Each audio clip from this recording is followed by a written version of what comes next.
Okay, Content Farm, episode 10.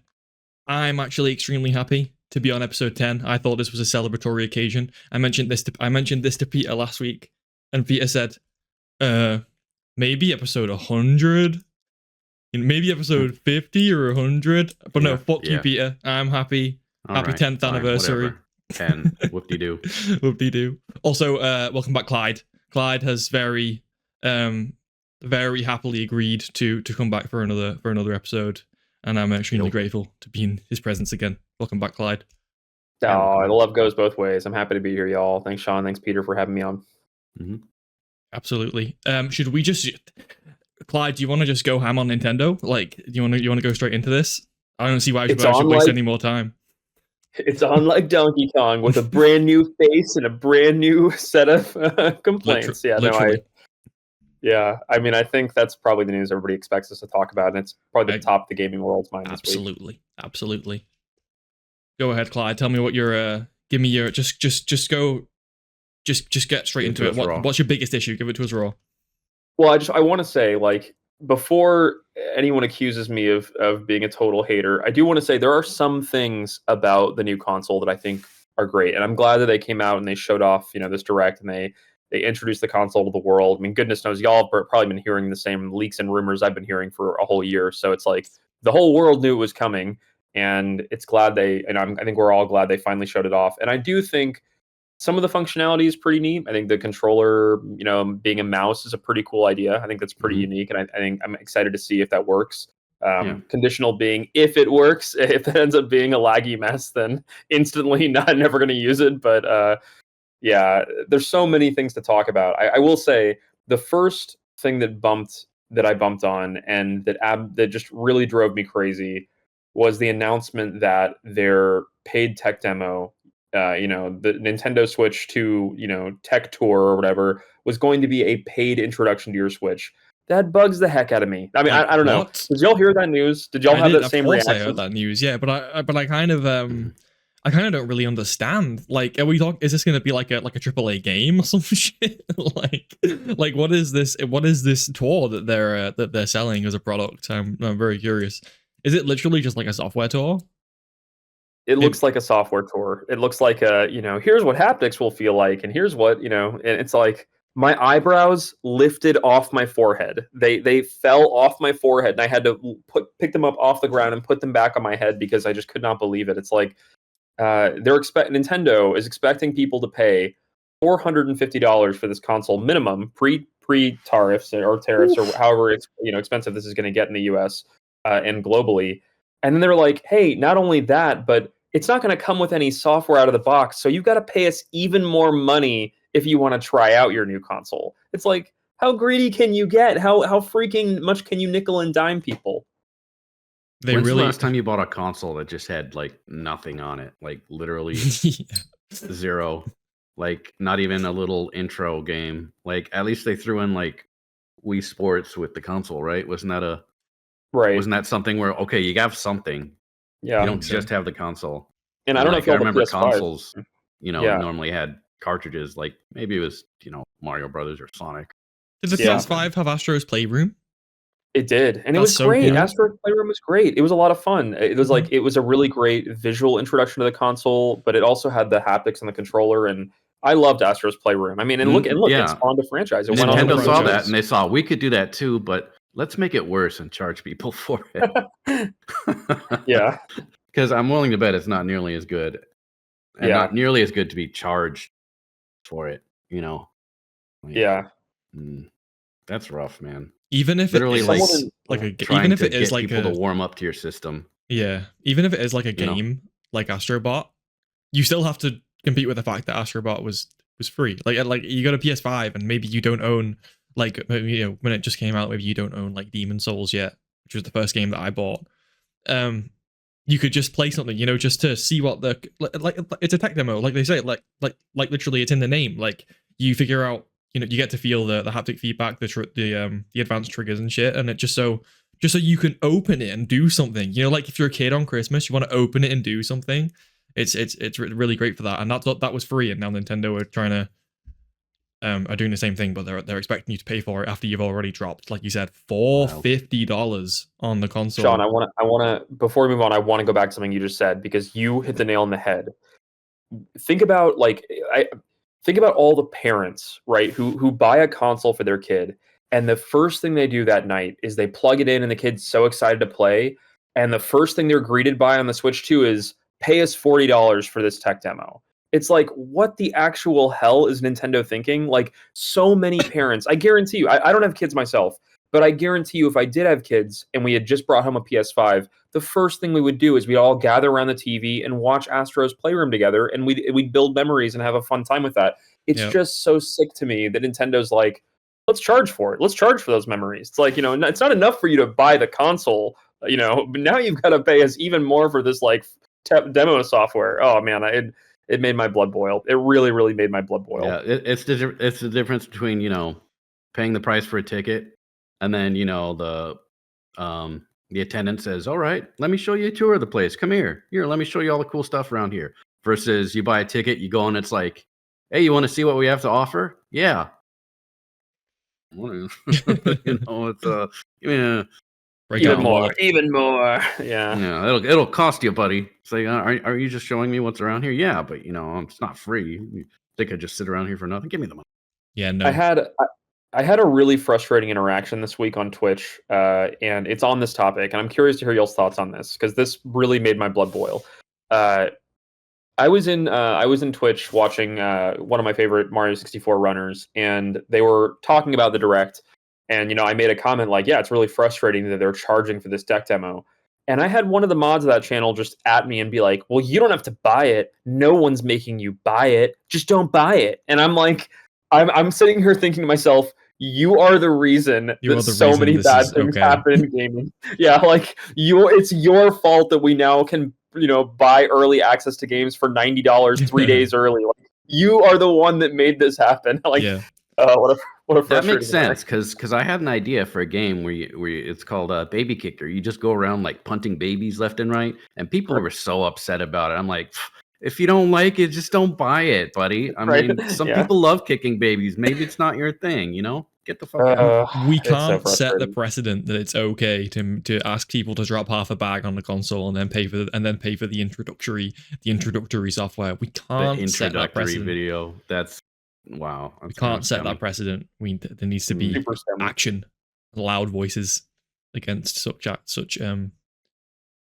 schemes. Yeah, it's also frustrating because it's like I hear this so often in gaming, not just on this topic, but other topics of just like, well, if you don't want to buy the cosmetics, just don't buy them. It's totally okay. And it's like that is such a non-starter of a conversation. It's like whether or not someone wants to buy this tech demo, that's on them. But we should at least be able to have the conversation whether or not this is a good thing for the industry, and it's so frustrating that like so many people just want to like give Nintendo a free pass on literally everything and just say, well, you don't have to buy it. You don't have to. I'm like, it makes my blood boil. Those people are definitely the tiny minority though, because I haven't seen anyone defend Nintendo for this shit. You said you went to a Mario 64 streamers platform though, so those are probably like Nintendo fanboys.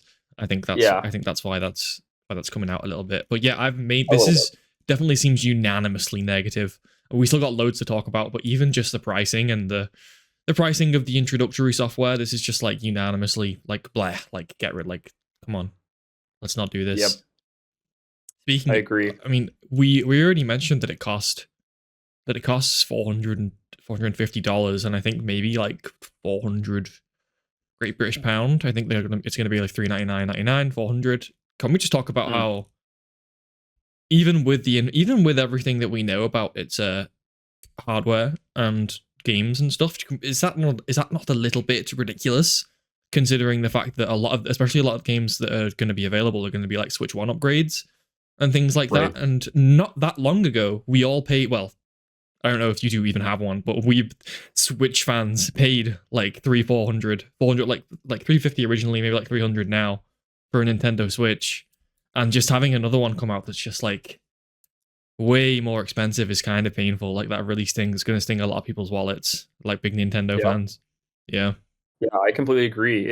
I think I think there's two big factors here that I'm really interested to see, because I'll agree with you. I'll agree with you, Peter, or Sean, that I've seen a lot of the sentiments I've seen online. A lot of the discourse I've seen online is too expensive. What do you think of Nintendo? I've seen a lot of fans expressing that, and one of the things that is on my radar for the Switch 2 is that they just don't have killer software. There's no killer game coming with this console that you can only play on Switch 2. You know, like, where is the Demon Souls Duskborn?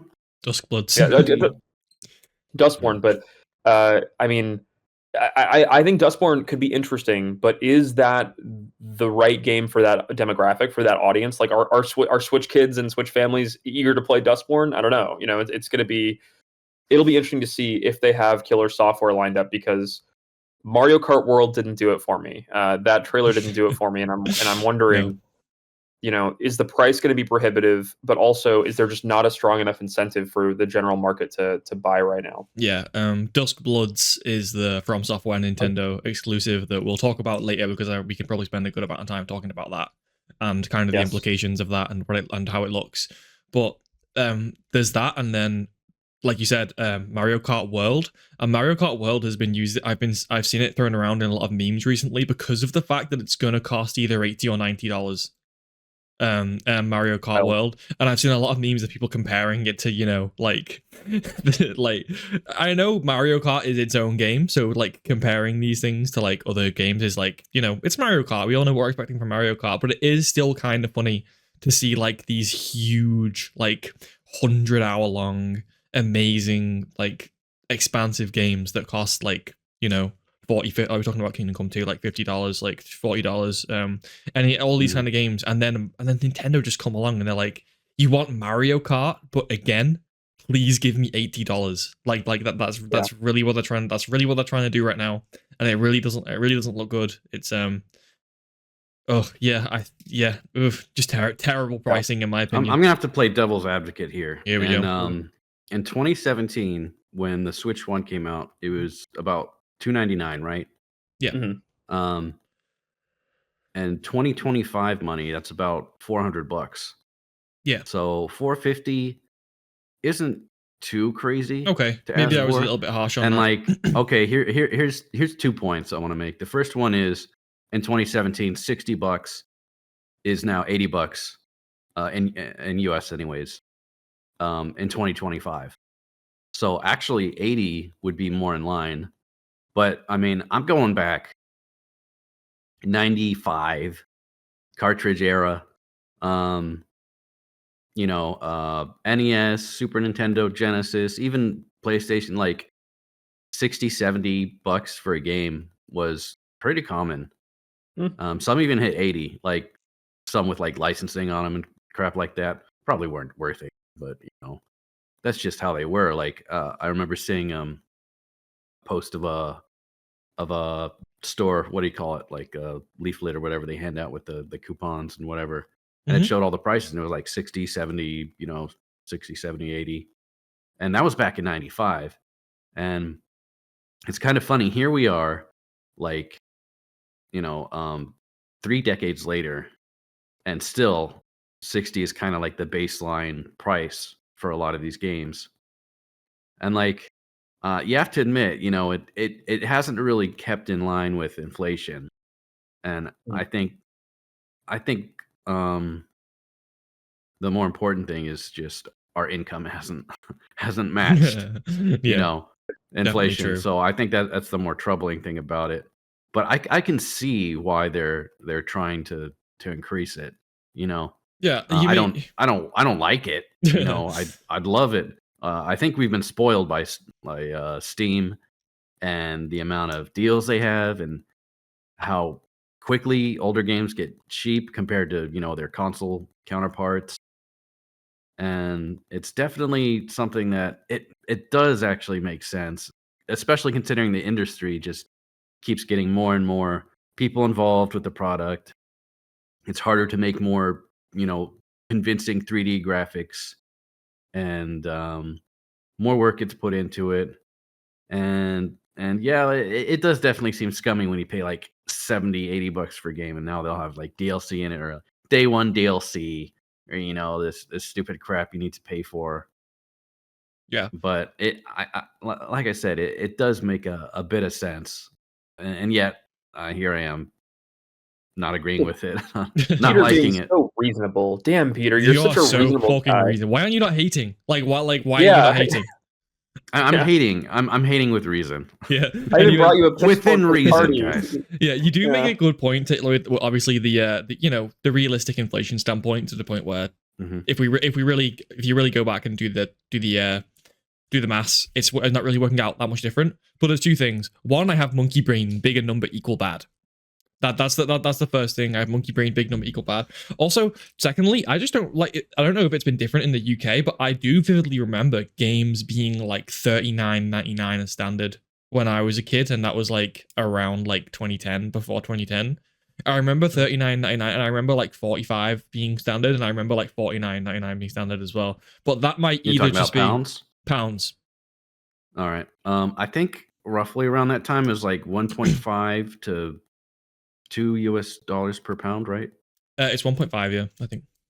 Yeah. So you're playing about, that is about Yeah, but 60, my point 70, is right? now they're in the store, like in now in those same places, they're $69.99 in GB in Great British Pound. Really? Okay. That's So rough. that's a significant increase. But like we talked about this a few episodes ago, like for some reason it is like, even though it doesn't work out the same, we do still pay £69.99, even though you That's also pay wild. $69.99. I don't really know why it works out that way. I don't understand the like economy in that way. Everyone pays $69.99 in GBP and US dollar. So yeah. What's it at now? The exchange rate? I haven't I looked don't know. recently. You could check if you want, but I don't know. It's 'Cause usually like I think the euro is 1.35 like times. 1.2 or something. Yeah. I don't know what the pound is, but Peter, I want to go back to something you said a moment ago because I'm curious to hear your thoughts on this, and Sean, I'd love to hear your insights too. Peter, you mentioned that when the original Switch launched, 5 years ago, 7 years ago at this point, that it was priced $299. It was $300. I would argue that one of the reasons that it was so successful, even without the strongest launch lineup ever, is because it was such a novel thing. Like this was the first time we were seeing these kinds of the detachable controllers and play with your whole family. And Yes. it launched with Mario Kart 8, Deluxe, which was a remaster essentially, but it was like that was a novel thing. But now, today, everyone's seen this gimmick. This is a gimmick we've all seen a million times. And 450 is a little bit steep of a price, whether or not we account for inflation. But I just wonder, is the market going to accept this gimmick again? Like, or are people going to say, hey, been there, done that, I've seen this, and now 450? That's I don't know. I'm curious to see what the market will do here. Yeah, it kind of goes both ways. On one hand, you have kind of a Wii U situation where like they're trying to, add a bunch of features that, they think are really going to change the entire system, but they're just not as dramatic as the initial system itself. But on the other hand, the Switch has forever just been, the least performing of all the consoles. It's just been so held back as far as performance that so many titles just weren't even attempted on it.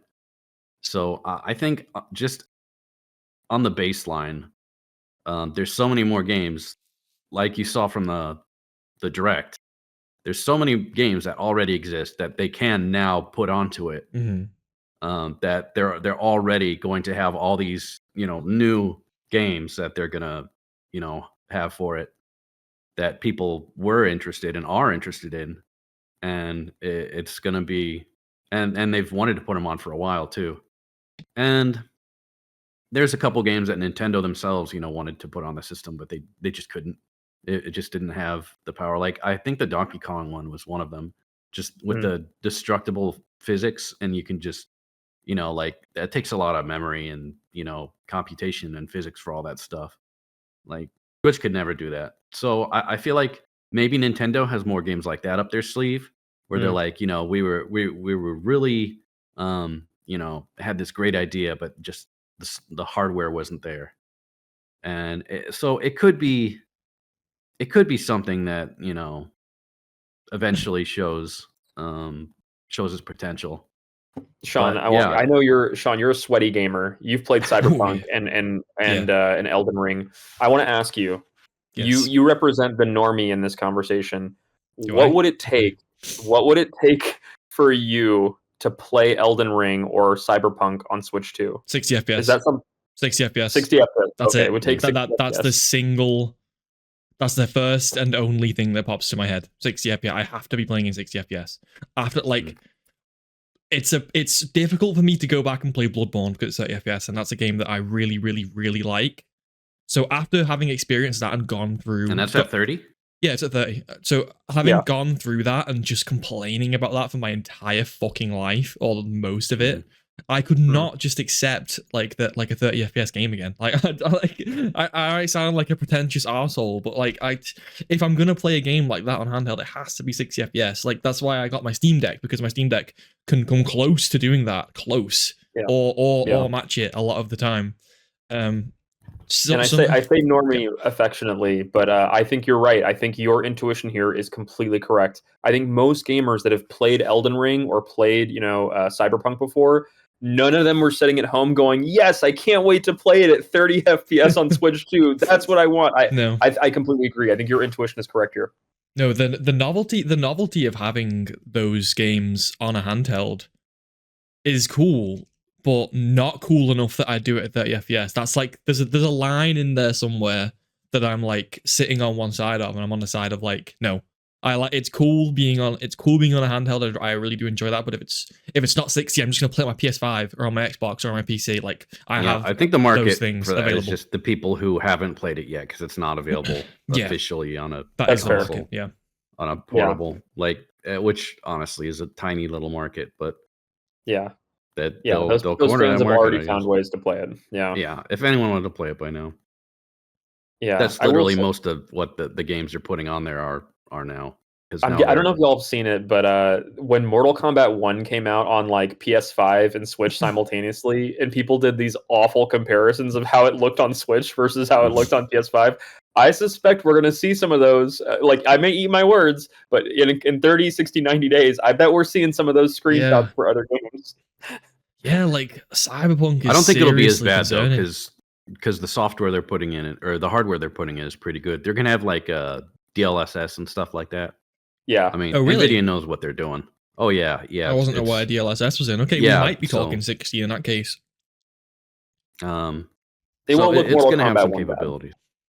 No, it's definitely going to be more mainline with like what the PS4 and the Xbox, whatever the fuck it was. I hate their numbering scheme. The X Series 1360 13X5. Yeah. Fucking God, I hate their naming scheme. Yeah, the newest Xbox is the Xbox Series X, and it's actually a fantastic console. I don't care what anyone says. It just has no games. Don't buy one. No one buy one. You will have no games in a matter of weeks. Anyway. Great. Yeah, so they do say Nintendo have claimed this is 10 times more graphically impressive in terms of performance specifically than the original Switch. That's an interesting claim, because that's a lot, like 10 times over. Like, yeah. But I feel like the Nintendo Switch original was really bad though. Like really slow. It was kind of just like a phone. like a really big phone. Maybe some phones were better in terms of hardware. It's pretty much a tablet. Yeah, it was a tablet with some mobile, with some, very basic looking games on there, because it was very clear that it was really being even like its launch games, maybe not launch per se, but like Breath of the Wild, like really pushing it. Was really holding back a lot of those games. Pushing it. Yeah, I really wanted to play Breath of the Wild at 60 frames, but no. Well, you can. You just have to pay $20 on Switch 2. No, I'll have to pay $450, then $20. $470. Yeah. I mean, or the big reason Nintendo cracked down on emulation this last year is, emulators were doing it faster, better day one than the Switch console itself. I mean, there were people saying, I'm playing, Tears of the Kingdom at 4K, 60 FPS. You can't do that on your Switch. It's like, dang, like it's pretty wild that they were, out the gate doing that. Jeez. Yeah, I have definitely never used any of those, for the record, officially. What's emulation? What is an emulator? I've never heard of What is an emulator? Yeah, so the games that were on Switch that are being upgraded to Switch 2, they're gonna cost $20 to upgrade. I mean, I have it written down $10 to $20, so I imagine it depends on the game. But again, like Jesus, they really want you to drop a fucking bag on this game, don't they? Like, I'm sorry, on this console. Like, whew, oh my god, like Jesus. If you wanted to just have your basically like the best parts of your original Switch catalog, you'd be dropping so much money. You'd be dropping so much fucking money. Like, right. And a big reason we have to drop this money is because they've announced like, oh yeah, we want to do backwards compatibility, but it's gonna take some time. So in the meanwhile, pay for upgrades. It's like, it's very frustrating that like your back catalog can't just come with you and seamlessly boot up day one and go into it. It's like, I find that very frustrating. That would be fantastic, especially as I feel like they definitely can do that. It's just, you know, deliberately obtuse. But I think that would be fun. That would genuinely really help with this $450 selling point. If they had some sort of, you know, backwards, like guaranteed backwards compatibility for free for all your Switch games, I think a lot of people would be way more happy with paying $450 for it. I think that would actually make a really big difference. Yeah. I want to point out, and I'm curious for y'all's thoughts on this. I saw conversations going on online, social media, that a lot of users noticed that when Nintendo brought out, you know, the Switch 2, they were very quick to compare it to the original LCD Switch, not the OLED. They were like, look how much bigger the screen is than the LCD. It's so much bigger. And people were like, but that's just the size of the OLED screen. Like they were comparing all the stats and figures from the original launch console Switch. And I don't know. Did y'all bump on that, or did y'all hear that as well? I didn't, but now that you mention it, that is true, and it's very clear that it's because, you know, in terms of screen size and things like that, they don't have much gain. So it's obviously it's just way better PR and marketing for them to compare it to the to the original Switch.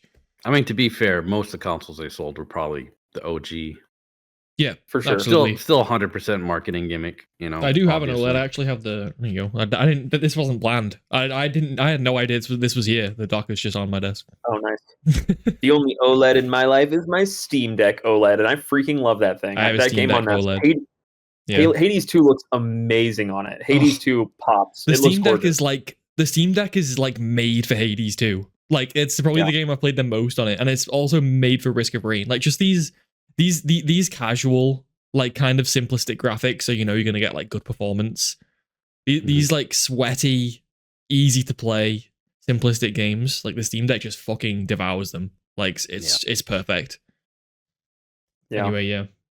I'm curious. I'm curious to see if people will be as impressed with the hardware when they are spending, you know, $450, $500 plus on it in person, and then they're having to spend another $80 for a game, you know, or if they're buying a combo pack, it's $500, and then, you know, whatever taxes and whatnot. So it's like, I'm curious to see if this is as impressive. Yeah, we'll see. Yeah, this might be a silly question because I don't remember. Is the Switch 2 OLED or not? It's not, is it?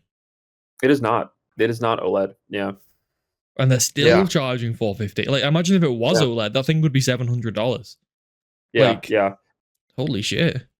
That was one of the first things I Googled, because I was like, hey, is this actually gonna, you know, have an OLED screen? And they're like, no, higher refresh rate, it'll look great, it'll be a great looking LCD panel. And I'm like, I don't know if I can go back.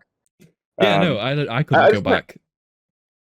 How about this? I'm curious, with the information we have now about the console, its launch slate, things like that. Peter, Sean, would y'all be day one? Would y'all be buying this? Or is the market too hard? I don't know if I'll ever buy it. No. Maybe it'd have to have some pretty good games, exclusives on it for me to even consider it, really. Just because I barely play my Switch as it is. Yeah. And a lot of Switch games are just kind of, you know, kind of like, you know, couch co-op or party games, or, you know, the classic Nintendo games that once you played one of them, you played all of them. Yeah, there's a significant chance that I don't cop this. To be, something huge. I agree.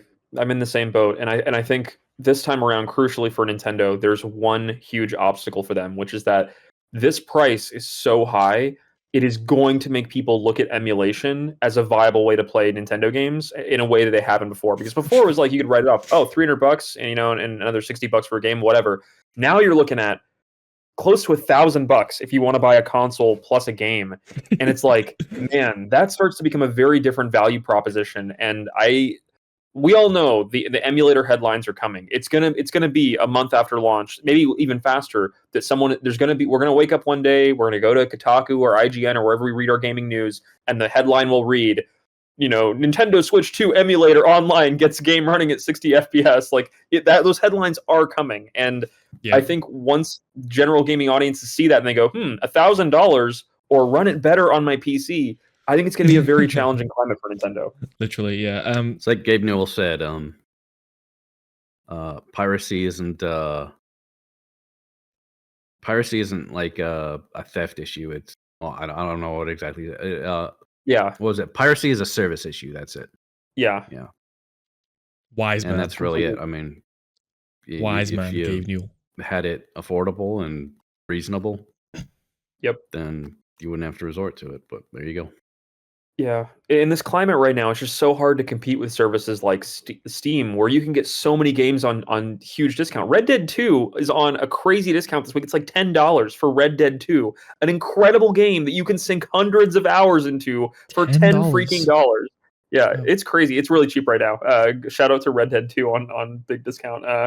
But it's wild to me. Steam runs these great discounts on games, and I think Nintendo's going to find this a very different climate this time around. Not just economically, but their launch lineup looks a lot it doesn't look as wide to really hit the field with a lot of these games and titles and their fans. So I'm curious to see what will happen. It'll be a very interesting launch period. You've reminded me of something when you mentioned the word service. Any of these Nintendo Switch 2 games that how we were already talking about how if you want to put down $450, you're also putting down like $80 for games and $20 for your upgraded games that you want.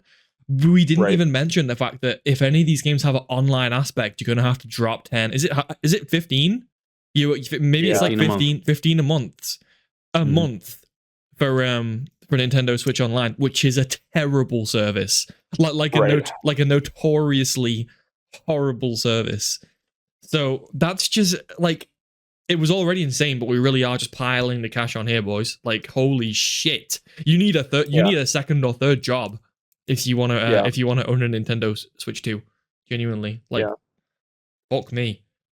I'm not surprised that y'all said it's not a day one for y'all. It's not a day one for me. I mean, it would take they could say we've got Metroid Prime 4 and the next Smash Bros. Then maybe you're getting into a universe where my gamer senses go, I've got to play those. But like right now, their launch lineup is too weak. The cost is way too high.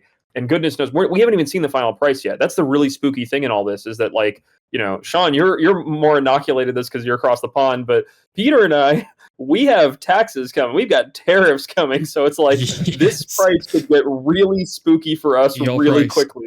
You could honestly there's a good chance that it bombs in the US. It's possible, but I don't know, these especially Nintendo, they always seem to just survive. Like I think they'll probably be fine, but like you said, depending on how significant those tariffs are by the time that console releases, you could be singing even more money than we imagined initially. Yeah. It's wild. It's really, really wild, and the sky's the limit in the worst way possible. And I think high prices only drives interest in emulation. I think there's like a graph of like correlation between those two things, and the higher that it is, and the easier the lower the barrier of entry is for emulation, which will be pretty low because it's a Nintendo console. So I think there's going to be a big conversation that gamers will be having with themselves, and it wouldn't surprise me to see the whole thing go sideways for Nintendo. But things can change. They can announce a new Pokemon game and a new Mario game, and then suddenly everyone's back on the hype train. So it really can just go either way really quickly. The barrier for entry for emulation will be much higher though, because even now you can't emulate it, and you don't have to have an amazing system, but you have to have at least an okay system.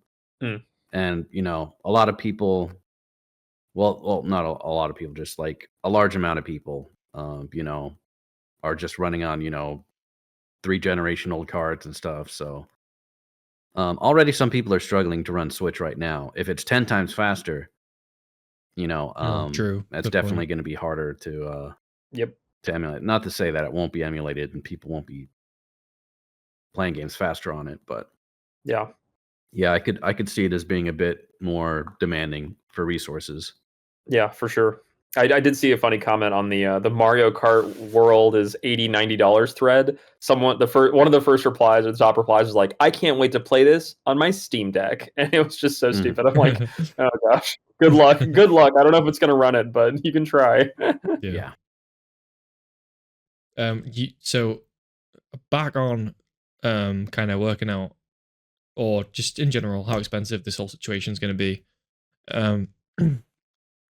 Peter showed me just before we started recording this the new video and voice chat system that they're implementing, in which you buy a camera extension and you literally use like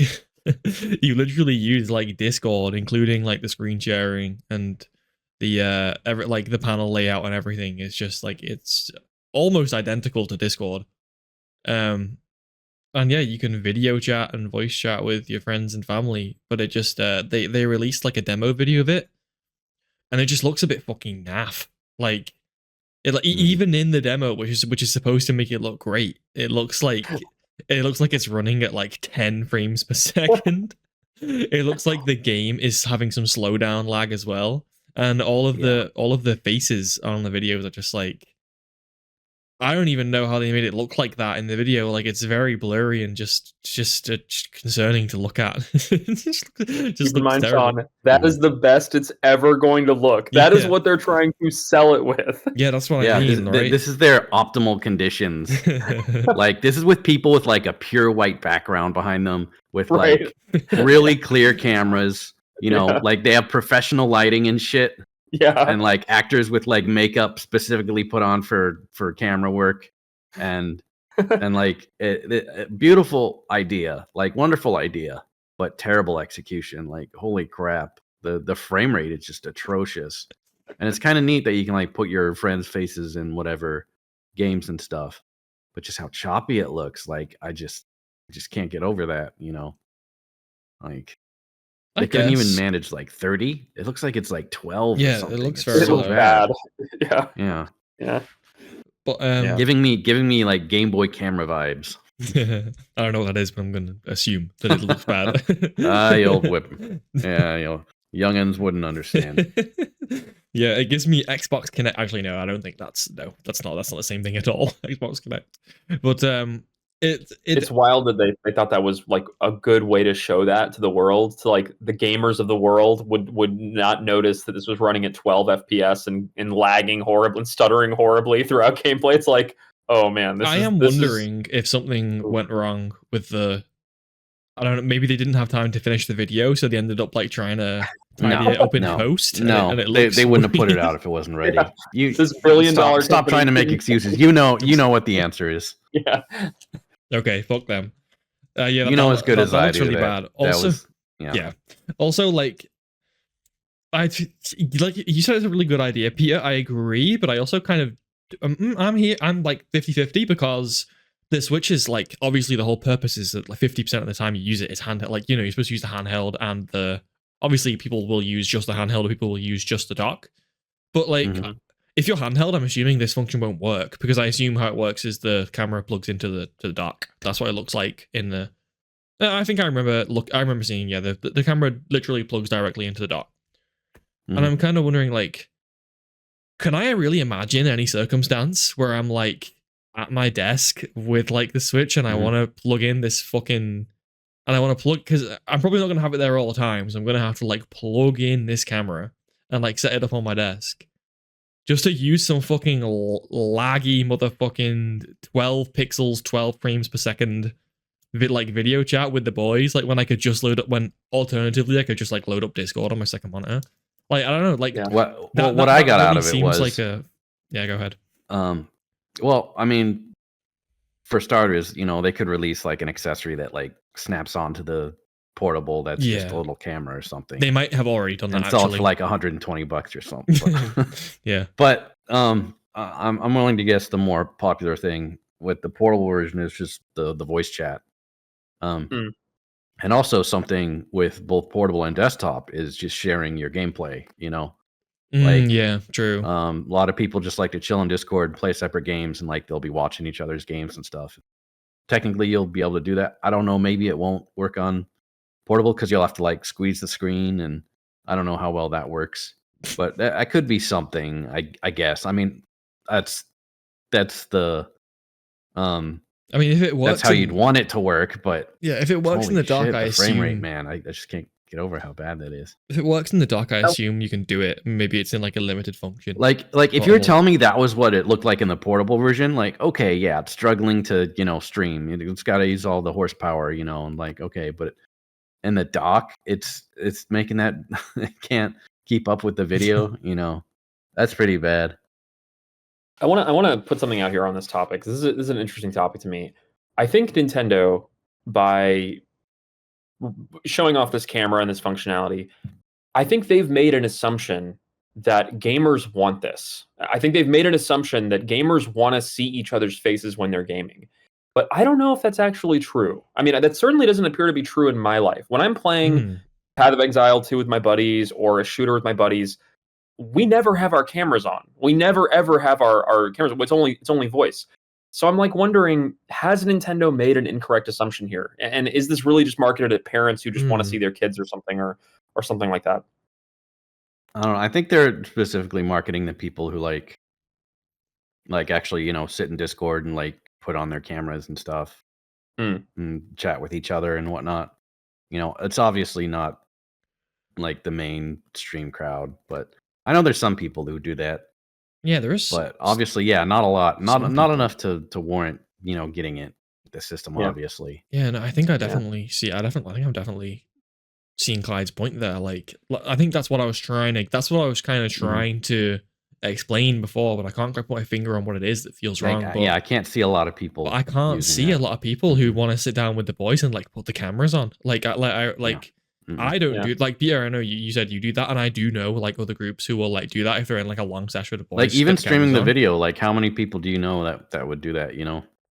Like I know one person who kind of likes watching people play games, and like that's it. Everyone else would rather be playing them or not. Yeah, so I feel like it really is. I don't know if Nintendo misunderstood something or got the wrong end of the stick somewhere in some of their like market research, but it does seem weird how they're kind of I think they just saw Discord and they're like, let's just do that. Let's just do that. Let's just do that. Yeah, and sell it for $80.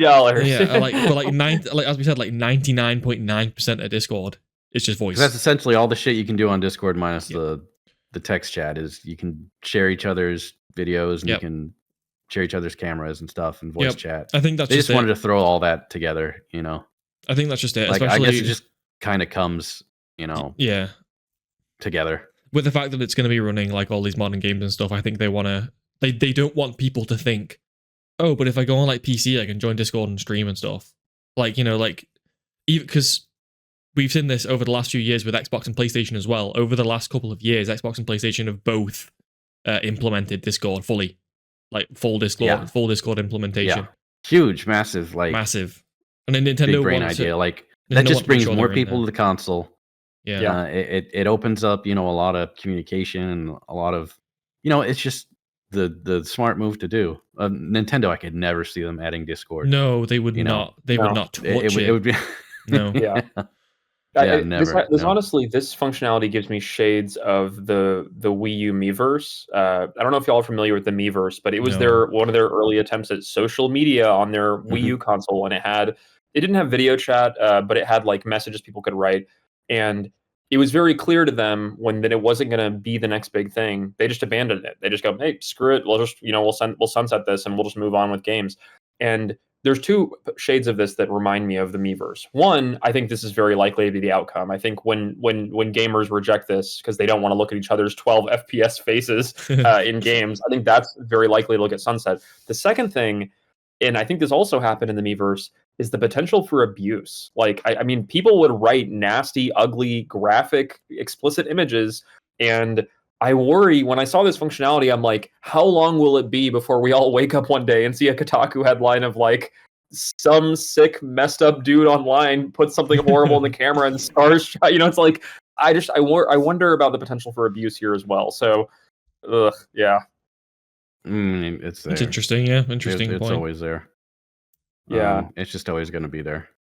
Yeah, it is. It's always. But I think Nintendo's focus is that they're no longer doing the bullshit numbers, friends crap that they did with the Switch that made it impossible to actually communicate and coordinate with your friends and stuff. The friend system was just so terrible on that. Get out of here, So friend dumb. codes. Nobody likes you. What Yeah. friend Yeah, codes? the What a friend nightmare. system was garbage on that console. So now I think they're actually bringing now you can actually talk to your friends directly, you know. And I think they're just assuming people are just going to group up with their friends for most of this stuff.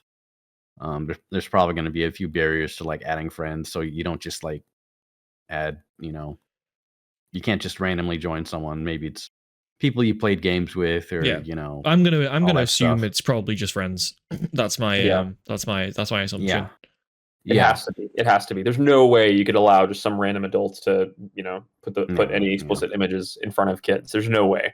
It's too dangerous. So just fixing the friend system is pretty nice. Yeah. Well, But, if they yeah, did, it's we'll see. Yeah. The only Yeah. sorry, Clyde. No, it's just interesting. I think there's like Nintendo loves to take this approach of like throw 10 different things at the wall and see what sticks. Oh, they and do. They love it. Yeah. This is one of those times where they are trying to do the same thing they did with the first Switch, but this time the circumstances are different, right? It's like the other variables in the equation are different. And will the market embrace, you know, a more expensive console in this climate right now? I'm very, very curious to see what's going to happen with it. Yeah, it's just overall, I've got my popcorn, but I will not be there day one unless there are significant, crazy, you know, first party title announcements. I won't be there day one, week one. Yeah, I don't think so. Not for launch. Is Peter doing some magic tricks again? I'm just petting the air. He's having a good time over there. Let's just leave him be. Y'all gotta turn that into a full-on shtick for your episode. This is our air petting break, where we just do that every. There it is. It's got ears. Back to the social media aspect of it, and their many kind of Nintendo's many failed attempts at like implementing things like this. The only one I remember was one that was actually I don't know if this had any online functionality, so I might be off base here, but the Miis on the Nintendo Wii, where like we had like one for each of our whole family, and we used to play like Wii Sports, but we'd all like play as our own like Mii and stuff. Was that online? It was online in a certain mechanism. Like they had Street Pass on the 3DS, and the Miis could go between 3DSs, which was a really cool bit of functionality. Oh, okay. Yeah.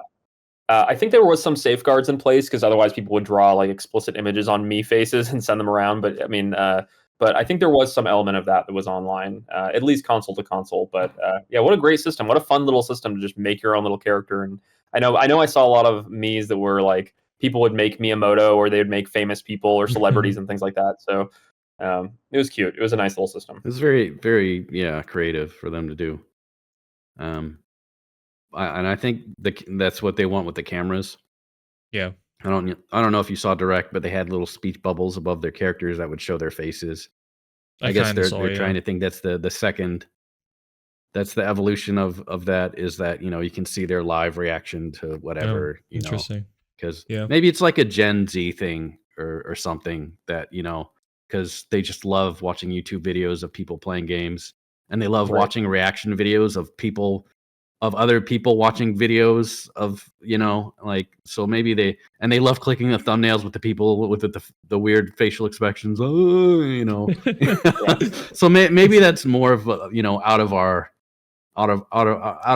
demographic or something, you know. Maybe kids will just love staring at each other's faces, making, you know, weird looks and something like that, because that was kind of interesting. They had the and you know, they'll probably use it as like you know, take your photo and put it on the face of the character or something, right? Like they'll probably think of some wacky ideas for that, and they already were showing the, you know, the Kinect like things, right? Yeah. with like it's kind of like they could have some interesting like WarioWare type games, with that camera. I can Peter, imagine. do I have too much faith in humanity? I think I have too much faith in parents. Like if I had a kid that was like 10 years old and they went, Daddy, we're at the store and they pointed a camera and they go, I want a camera. I'd be like, there ain't no way I'm buying a camera for you. There's no Clyde, what if it looks like a piranha plant? Even if it looked like a cute piranha plant, I'm like, I'm not letting my child become a VTuber. I mean, maybe I have too much faith in parents. Maybe I have too much faith in humanity. But y'all have kids? Would you buy a camera for your child if that's what they wanted for Christmas? I mean, I think the whole thing about Switch is, is you feel safer about getting a camera for them because it's just them and their friends, as opposed to getting them, a camera for their PC, and then you're like, oh god, okay, see this now. Yeah, this is like a window into their bedroom, and who can see through this camera? Yeah, it's like they might be making a weekly gaming podcast. That's the vibe Nintendo was trying to go for. Like, this is just, for a friends thing. You won't share your video unless you want to, blah, blah, blah, blah. I'm sure it's going to be all the basic parental stuff. Yeah. Nintendo's always been pretty on top of the parental controls and things. So there may be something like that. Usually because their online is just shit and you couldn't find you couldn't find strangers if you fucking wanted to. I think that's like that was it. The friends thing was so terrible. Yeah. It was hard even to add friends that you knew and to try to play something. You couldn't difficult. Message each other. Like, what the hell is that? What kind of a system is that?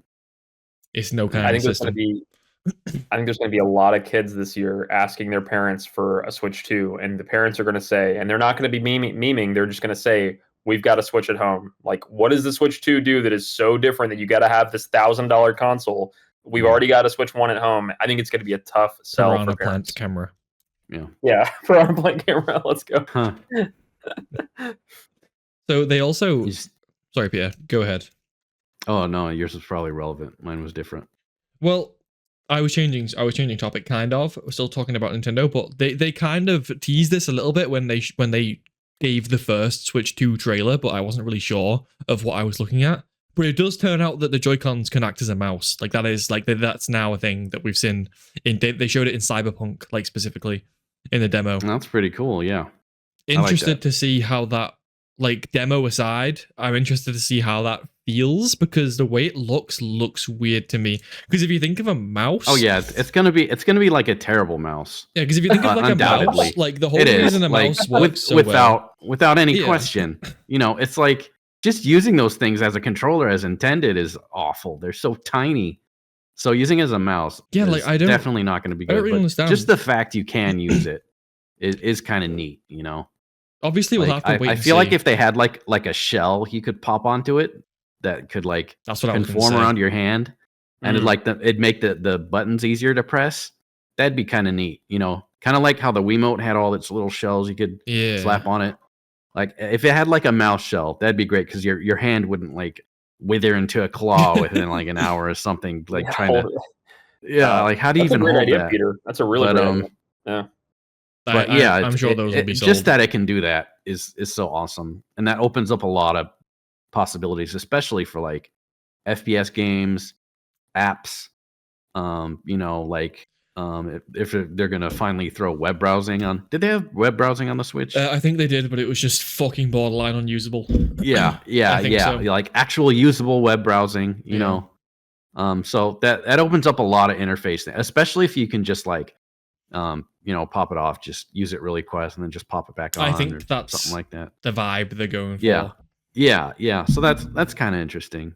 I will say, it's my turn to play devil's advocate, Peter. But this is all on the condition that it actually works. I mean, like the Switch was plagued with Joy-Con drift. It became a meme for an entire generation of gamers, and I suspect we are going to have kids in 10 years. When they're playing, Call of Duty 12 and they're dunking on each other, one of the common insults will be, "You're so bad at shooters, you must be playing on a Switch 2 Joy-Con." Like, I suspect that it will be a dunking meme in 10 years. So if that is on the condition that it works, this thing has to work out the box. If it doesn't work, if it's laggy, if it's terrible, it's just a gimmick that no one wants to use. No one will want to use it. I'll play devil's advocate then. Okay. I mean, mouse technology is so devil's mature that like the cheapest, most garbage mouse you could find online, it's going to be optical, possibly laser. It's going to work.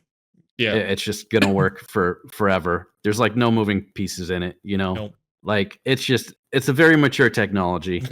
And if they put any money toward any sort of quality for it, it'll be fine, right? It won't be like gamer like 1600 DPI or some shit, but it'll be enough, right? The thing is, I don't know as much about it working as much as does it have a use, like what would you use it for? Is there anything worth using it for, like what's the killer app for using a mouse on the Switch 2, right? Counter-Strike 2. Like, yeah. Yeah. I'm just imagining it. We're loading them to DE Dust, boys. We all got our Piranha Plant webcams.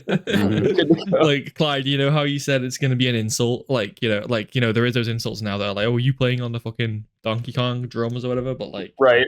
Imagine if it actually turns out the other way and all the Marvel Rivals pros are playing on the fucking Switch Joy-Con because it has like some loophole, like it has aim assist or some shit. That would be hilarious. Marvel Rivals scene and the Call of Duty Warzone scene is dominated. Actually possible. Dominated by enable aim assist and then still use the mouse and just pop heads. Yep. And for the record, I don't want it to be a debacle. I don't want it to be a hot mess. I want it to work, but I'm so traumatized from their Joy-Cons. Like, I don't know if y'all experienced Joy-Con drift.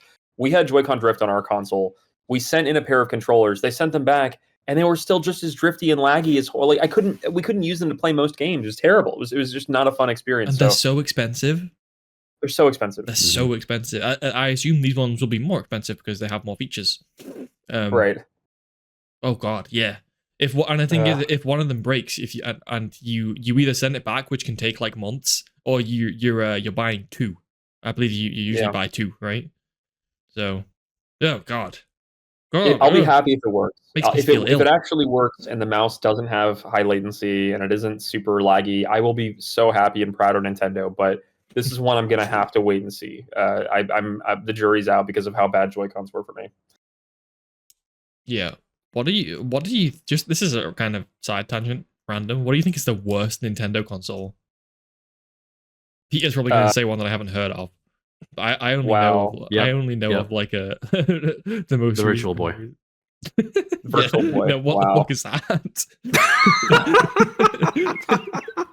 Like seriously, come on. What the fuck is the Virtual Boy? Google it right now.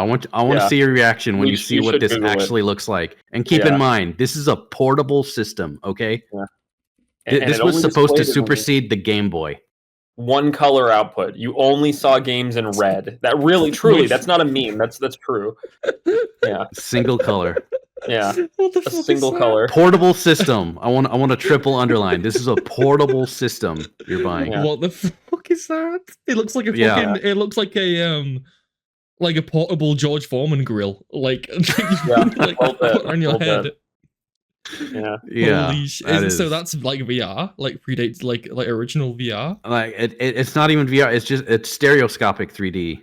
Yeah. So like it is technically kind of like a VR, but like that's just it. It isn't like it tracks your head or anything. It's just stereoscopic.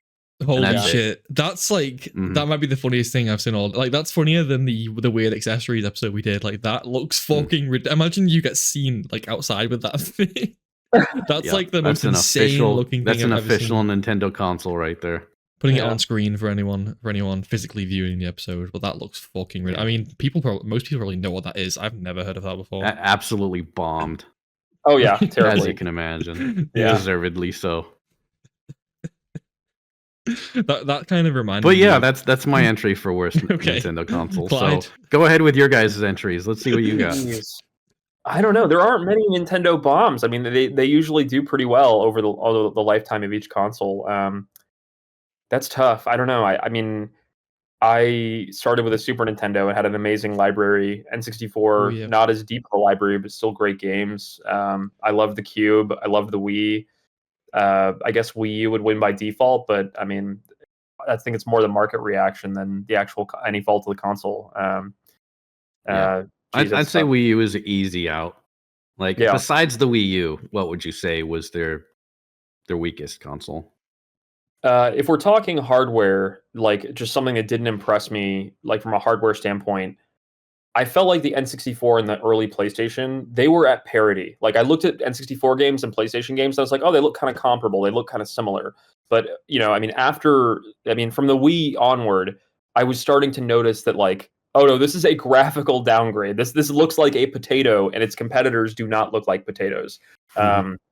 Yeah, there's so many different ways you can look at it, but I'd probably say the Wii, probably maligned because of its input. I mean, the motion controls didn't land for everybody. I love the motion controls. I was one of those guys that like played Skyward Sword and like lost my mind in the fantasy of like I am Link and I'm fighting and oh my gosh, it's so crazy. Wait, But do people exist? They didn't land for a lot of people.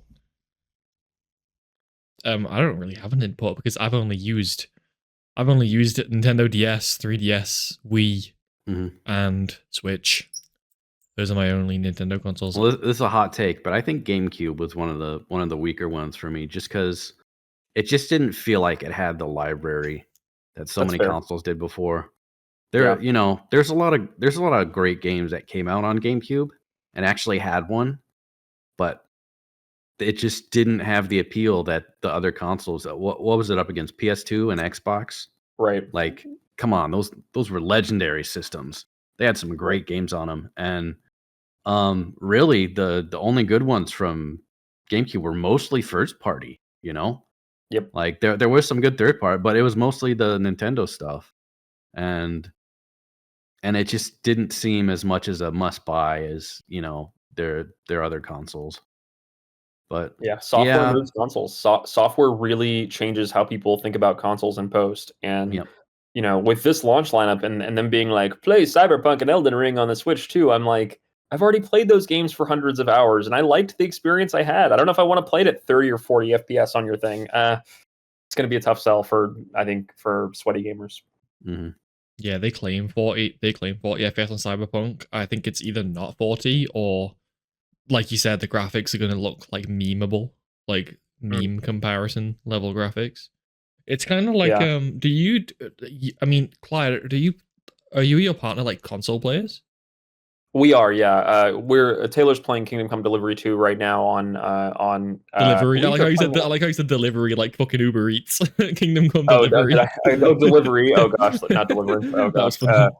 Yeah, he's primarily a console gamer. I flirt between Steam and PC and console when the need arises, but and Nintendo when there's a really great title or game. I asked because I have like a maybe like 2 generation old PC. I have like a 3070 Ti PC with an i7 13700K. But recently it's kind of been collecting dust because I've mainly been playing games on PS5 and Xbox recently. Just out of like how basic. How dare you? I know it's terrible. Just out of basic like comfort. Like I really like not worrying about. I really like not worrying about performance. I like just like putting things on like my big TV and not worrying about setting things up or like changing my settings, anything like that. Just relax and just put it on. Just press play and go. That's why I like the console. See, I love that shit.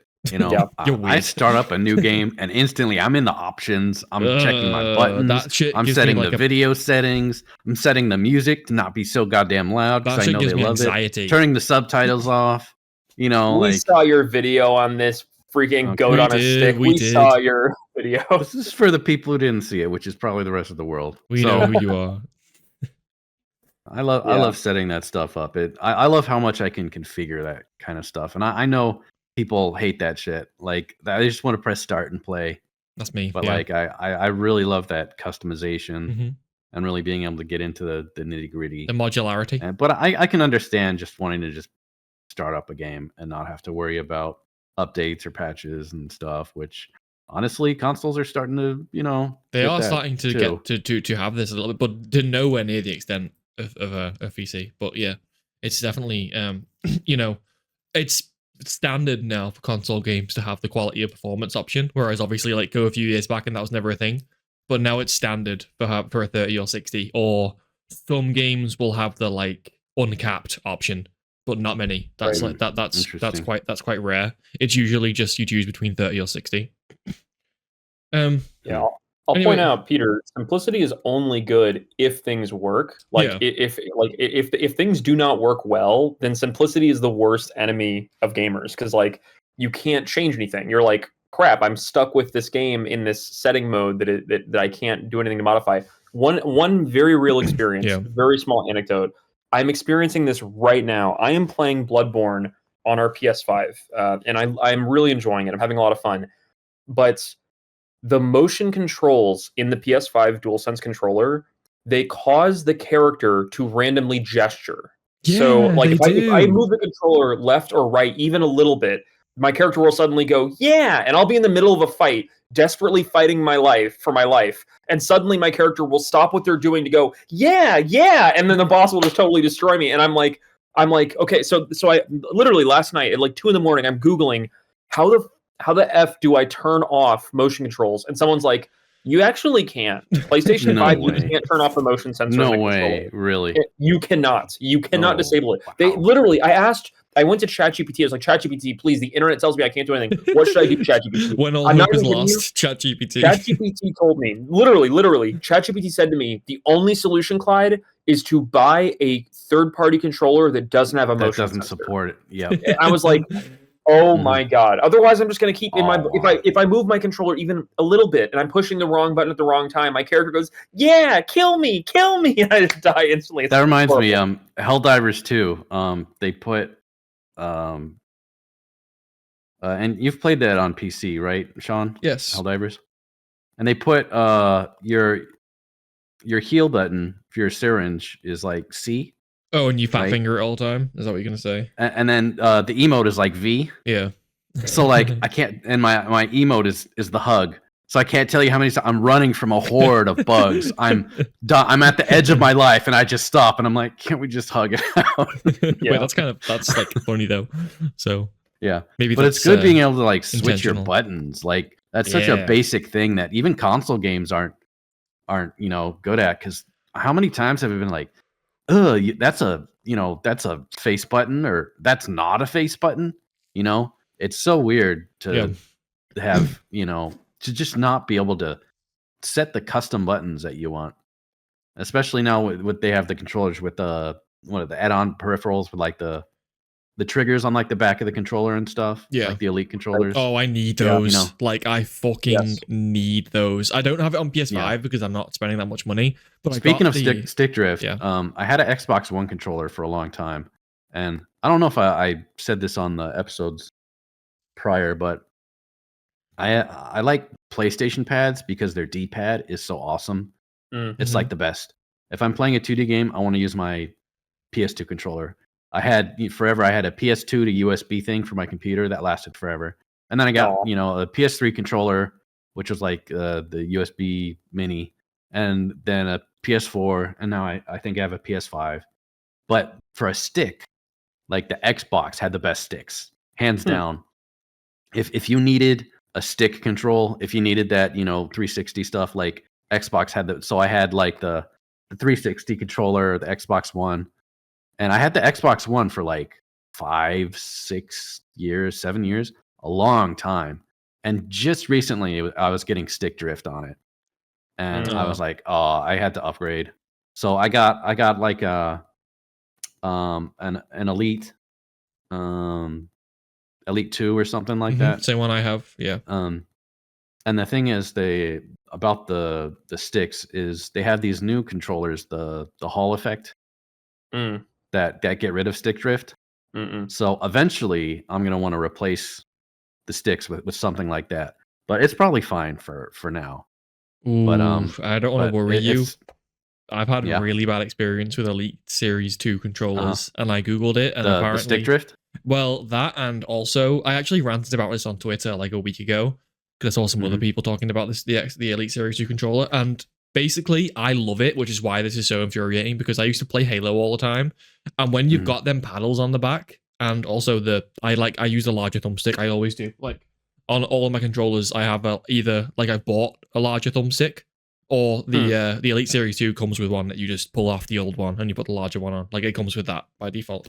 But basically, I love that controller, which is why this is so annoying. But I've had issues with two. I've had two of them, and one of them lasted like however long, I don't know. It was out of warranty, maybe like a year or something, and then like the left bumper started to become like unresponsive, and I was like, oh, this is really annoying because this was like a 200 pound controller, like 150 200 pound controller, and I was like, fuck this, like this is really bad. So what you can do is you can buy something called the Elite Series 2 Core, which means instead of paying all the money for all the accessories, you just get the base of it, and then you put your old accessories from the one that you had before, or buy your own accessories and like put it on top. So I did that. I heard it didn't support as many accessories as the main one, which is why it's the Core. Oh, okay. I'm not sure, but I was able to switch over all my stuff from the old one. Yeah. And then like 2 months into using that one, the same left bumper went again. Like, yeah, like fully unresponsive. And then I googled it, and everyone was like, yeah, they have like a big bumper issue. Like the bumpers are always the first thing to go. And oh god, yeah. Is really that something you can open it up and fix? Not really, no. Like I've seen videos of people doing it, but they said like even if you do this, you might not fix it. It's just, there's a chance that you can try this. I didn't want to try it personally because I'm scared of breaking everything. They don't make it, intuitive, obviously, or easy to get in there. I would definitely fucking break something. Same reason I don't like upgrading my PC and shit. Like I don't fuck with stuff like that. But yeah, no. Can I ask, Peter? You mentioned you really love the PS2 and PS3 era D-pad. Have you seen the D-pad on the Series X, and how do you feel about it? I have one here because I use this controller for gaming on PC. But this is the D-pad they have, and it's kind of this like inverted octagonal kind of system. And I love how clicky it is. Have you tried one of these D-pads? Are you a fan of it? Hey, let's go. Represent Xbox stands. Let's go. Like I said, I got the Elite 2. And, hey, let's go. Let's go. It's interesting. I haven't got a chance to use it for much. I like it. I think it looks funky, but I think actually playing with it, I love how clicky it is. I actually am a huge fan. That's cool. My Elite Series controller. I'd be interested to try it because. Ooh, nice. That's a clean looking controller. I like that. Because I do like the D-pad on the PS pads, but I remember for some games, I would actually use the 2D fighters that I'd usually use the PS D-pad. I'd use the Xbox D-pad because something about like the 360 movements and like the half circle, like they were just much smoother on the Xbox pad. Because I remember there was a lot of moves where it was like forward to back in a sweeping motion, and then you tap forwards or something. And that was really hard to pull off because either the sweep wouldn't work or it'd go like down forward when I meant forward. So that could be something cool. I definitely have not messed with it though. But yeah, I agree. It looks interesting. I like it. I'm a huge fan. Have you tried it, Sean? Are you a fan of the octagonal D-pad? I don't know, because I think as soon as I got an Xbox Series X, I got this controller which came with. This is different, right? That's not what you're talking about. This thing, right? Yeah. No, I've only used that because I bought this like basically almost as soon as I got the Series X. I bought this controller which came with this. Gotcha. You can like switch these out, but I've always used. Oh, nice! That is cool. Yeah. And cool. You can take all the I always use this longer one because I have to, but you can just. So if I pull this off, then oh wow. So I can pull this off on the. You can pull everything of the like even like the back paddles, they come off, and you can just switch them out for like different ones if you want. Wow! Oh wow! There's a D-pad on there. I didn't even notice. It is interesting. Bro is discovering his controller that he paid for. Oh, this is like This is like a piece of metal too. This isn't like some. You can also Clyde. This is quite cool. I have the for shooters. I have the triggers like this where they have no travel on them, so that I just click and I shoot people instantly. But you can just. Nice. Pull some switches back for a driving game, and you can do this, and you can wow! Oh wow! Yeah, that is super cool. Yeah, there's good and bad about that. Show the back of the controller again.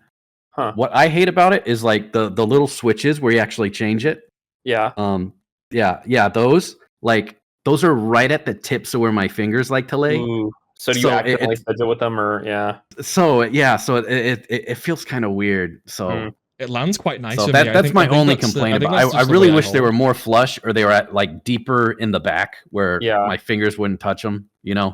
My only complaint about those things, but otherwise, super good. Really good controller. I can't tell you how many games where you'd be playing like Hades or something, and you have like a special move on your trigger, but the time it takes you to push it down is like you're losing frames. And how many times have you got hit because losing frames? you were like a frame off from when you could have just tapped it.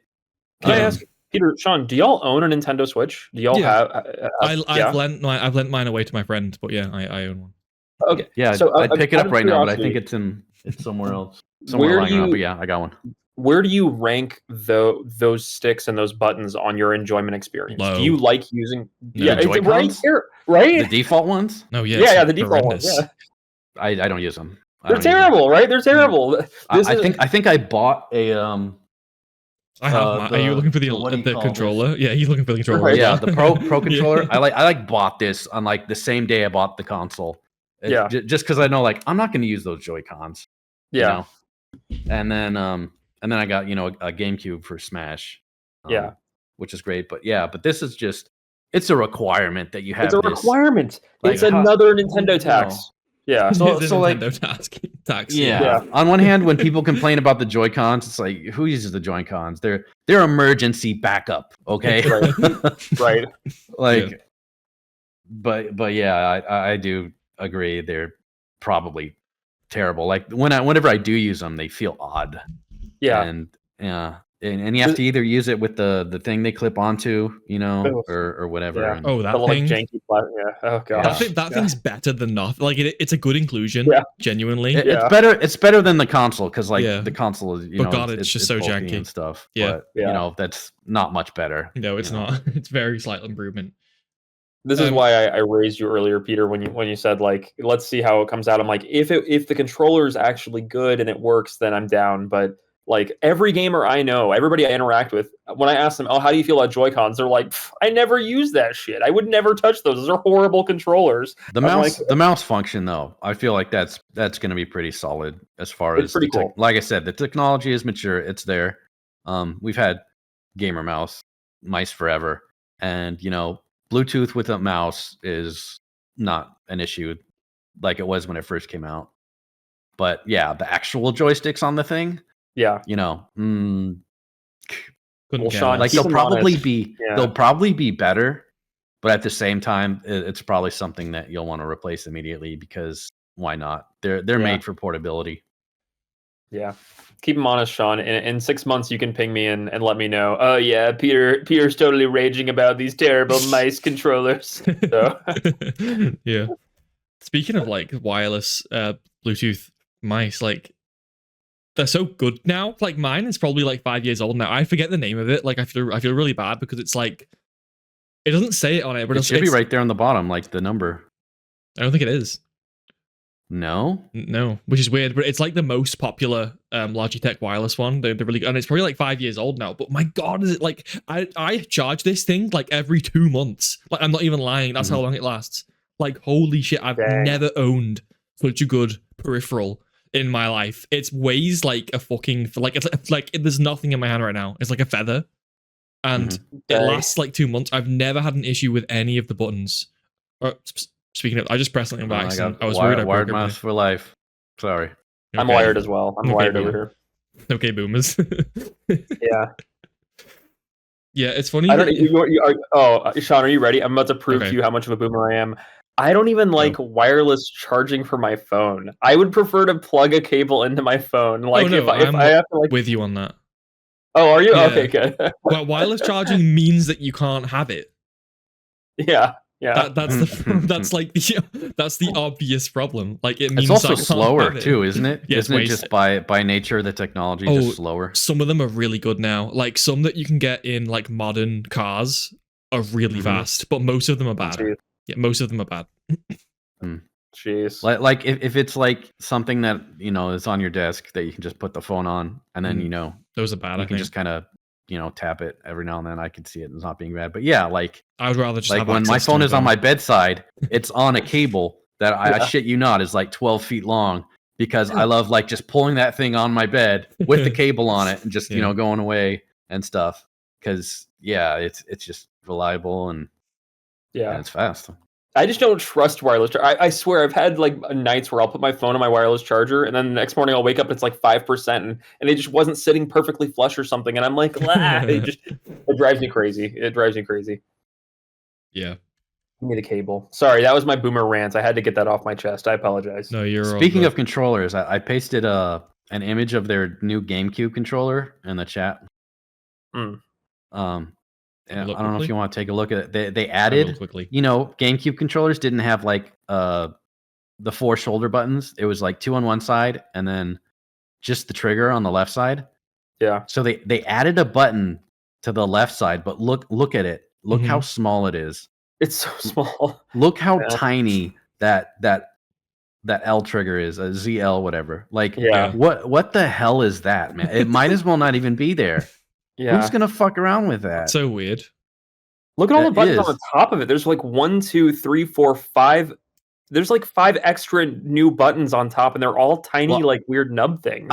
I could explain this one. GameCube controllers, they don't have start and select, or they don't have the home and the what was it like media buttons that the Switch do. Okay. So that's like the home button I see is on the right, and then the left one is like the screenshot button or whatever it is that I never press, and then the little tiny one by the USB-C is obviously the Kinect. The wireless like why is the L so small? Yeah, like that's just it. Like what? Who is that for? Who thought of that? Like whose idea was that?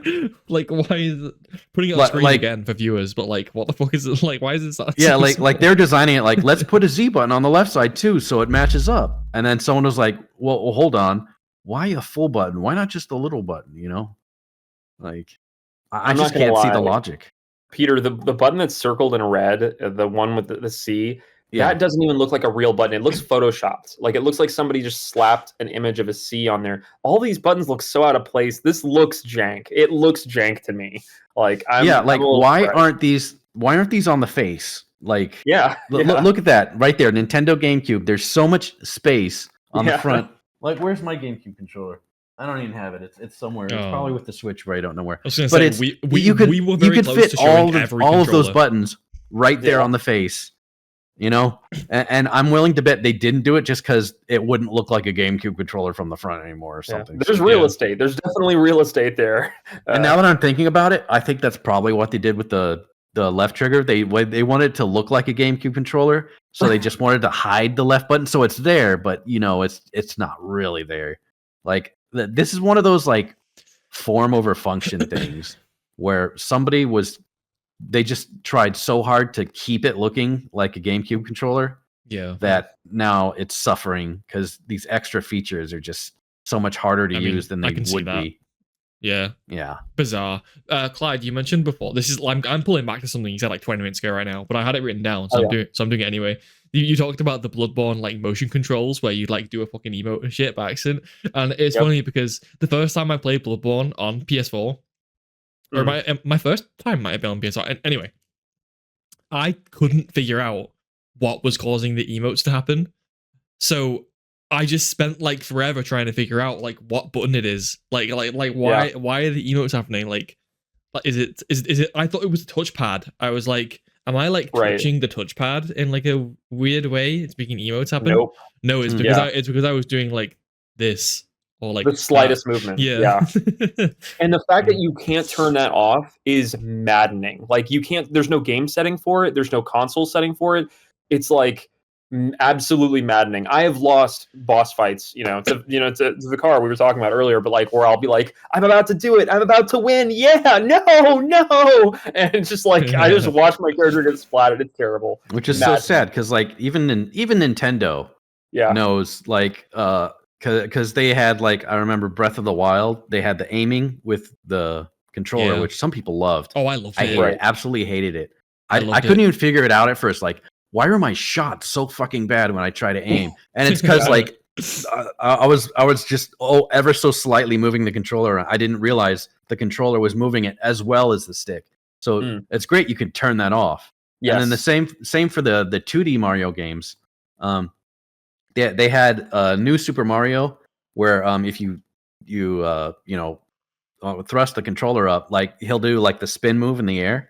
Yeah, which I thought was kind of cool because watching my sisters play the original NES with Mario, whenever they jump, they go like, they like get into it and stuff. So it's kind of adding that physicality into the game. But I didn't like that. I said put it as a button, and they have the option for it. You can just go into the options and switch it. Yeah. So the fact that Nintendo saw that this was important enough to be able to toggle on and off, in a Zelda game, in a Mario game. Like, how much configuration are you expecting from a Mario or a Zelda game? Almost zero. But like a From Software game, just, Yeah. It's wild. odd. It's wild It's that odd. you can't turn it off at a console level. Turn off motion sensors, please. Like, let me just use the controller. Yeah, even go into like the system, like the PS5 system settings and be like deactivate for this game or just deactivate in general. That's so odd. Yeah. No, Bloodborne is hard mode now on PS5. Seeing as we just mentioned Bloodborne, From Software, and Nintendo in the same couple of sentences, From Software are putting Bloodborne on Nintendo. Kind of. Let's go. And I'm not going to get the name wrong again. And not Dustborn. What is it called? It's called Dusk Bloods, and it's very clearly drawing some Bloodborne parallels, but it is, as you probably expect, From Software frequently do this. It's not related to Bloodborne in any canonical way. No, it's not. Okay. It's going to be kind of it looks sort of like a spiritual successor, but also not really, because it's kind of here and there. It gives it gives like a little bit of Liza P vibe as well as like Bloodborne and things like that. Very like steampunk, quite definitely the visuals. Like I never played Bloodborne, but just knowing what little I know about it, the visuals look completely different. Yeah, and obviously it's called Dusk Bloods, and in the intro cutscene is the cutscene for the show for the trailer was very reminiscent of Bloodborne. It was like a cutscene straight out of Bloodborne. It was almost as if they were saying it is without saying it is, which might be another rights Sony situation. That might be what's going on there. But anyway, yeah, it's From Software making a new game. I believe not directed by Miyazaki, who is like the main director of the Dark Souls and Elden Ring and things like that. It's the other games that were like that were Dark Souls 2, I believe. Is that the only one that isn't like Miyazaki led? Clyde, do you know this? I think right. I believe that is the case. Yeah, I know the rest were definitely his bread and butter, but I think 2 was kind of a different team at FromSoft. Yeah, it was like From Software's B team or whatever is kind of whatever they called it. But this one, I might be misremembering. I think I did see someone saying that it's not Miyazaki led, but if I'm wrong, feel free to correct me. I'm pretty sure that is the case, though. It would make sense as well because it's not really going down the traditional Miyazaki route. It's actually a multiplayer focused game, which comes back to the idea of I talked before about how if you wanted to play these online games or use the online features for Nintendo, you're dropping $15 a month. If you want to play Dusk Bloods, you're dropping $15 a month. This is a multiplayer only game. You need to be connected to Nintendo Switch Online. Wait, multiplayer only? Yeah. Wow. They said. Okay. I think like we already kind of knew anyway based on the way they described it. I think they confirmed yesterday or 2 days ago that there's no offline mode. Wow. Yeah. There's no offline mode. And the way they described it initially when they announced it was PvPvE, reminiscent of like, kind of like as like which is funny when you say a game is online only mode on PC, it's like, yeah, okay. But when you say like online only mode on console, it's like, ooh, what the fuck are you doing? Yeah, right. I can't play offline mode or something. Like I gotta buy the online service. It's just so much more inconvenient on a console than on PC. That is wild. Yeah. It's curious. I can't help but notice that this is now the second game in a row. Like, I mean, from FromSoft, it's like this kind of multiplayer focused experience, like Night Rain. I mean, I know Night Rain hasn't released yet, but it's also like a more experimental, dynamic, interpretation of their, the Elden Ring formula. So I'm kind of curious what's going on, like why they're doing all this soul searching when they've already had, a great formula for many years. But yeah, I mean, it looks adjacent enough to Bloodborne that I'm curious enough to be like, hey, what's going on here? I like this, but yeah, I will have to wait and see. Well, I think we'll have to wait and see the verdicts on it. That was a really interesting point you just brought up. Like, why? Like you said it was soul searching. Like, it does kind of seem like they're exploring with other genres, which is good and fine. But it's like it's kind of. I think that's what Elden Ring was. They were exploring. We talked about this before. They were exploring the open world part of it. Yeah, and even From Software said that was their their attempt at open world, and they're not going to do that again. You know, that was just their having fun with it. So this could be another thing. This could be just them toying with multiplayer, and maybe they don't focus on it nearly as much as in the next couple titles. It's just their gimmick for this game. Yeah. So it could be something smaller. Are you two Dark Souls like live or diers as well? I'm here for Dark Souls 4. If they announce Dark Souls 4, I will die a happy man. I mean, I love those games. Even two, the Black Sheep. I love all of them, but and I love Elden Ring too. But, I am not Peter. We talked about it last time. I showed you my Dark Souls 3 Japanese special edition. I'm just not as massively like I love the world they're in. Yeah, I love that it took Kentaro Miura's like Berserk. Yes, it did. Vibe, so. And they put that in a game. Like right. that was so peak. Like that's better than any Berserk game that's ever come out already. And it's cool that the lore exists, but it's not in your face. They're not making you listen to all this exposition. It's there if you want it, though. Apparently, because like I just thought it was non-existent, but then you hear people talking about these pages and pages of stories. Like, where are they pulling this from? I didn't hear any. Of this yeah, I have the book. I have the book. It's There's like the accompanying book that everyone else got, I guess, with their game, but I didn't get with mine. Yeah, what's great about that is that there's like you said, because it's so kind of obscure and it's not immediately presented and it's rather in the background, just there for people who are looking. What that means is that the payoffs, like in Dark Souls 3, all of the payoffs, like the Nameless King, like Dragon Slayer Ornstein finding his armor and shit like that, like the Firelink Shrine, and Gwyn and Aldrich. Sorry, not Gwyn. Is it Gwendolyn? Yeah, Gwendolyn. And Aldrich and things like that. These are all payoffs to stuff that was really murky, like really murky in Dark Souls 1. But if you're into it and you're really looking at it, like Dark Souls 3, it's just like home run. They basically confirmed like, yeah, this was real. Like, yeah, we were doing this. Yeah, you're not crazy. Like this story is like we were committed to it this whole time, and now we've like stuck the landing. Dark Souls 2, maybe not so much. No shade. Yeah. But Dark Souls 3 was definitely shade. That, yeah. You can throw shade on Dark Souls. I'm throwing shade on Dark Souls 2. We're all men here. Yeah. We're all Sorry, adults.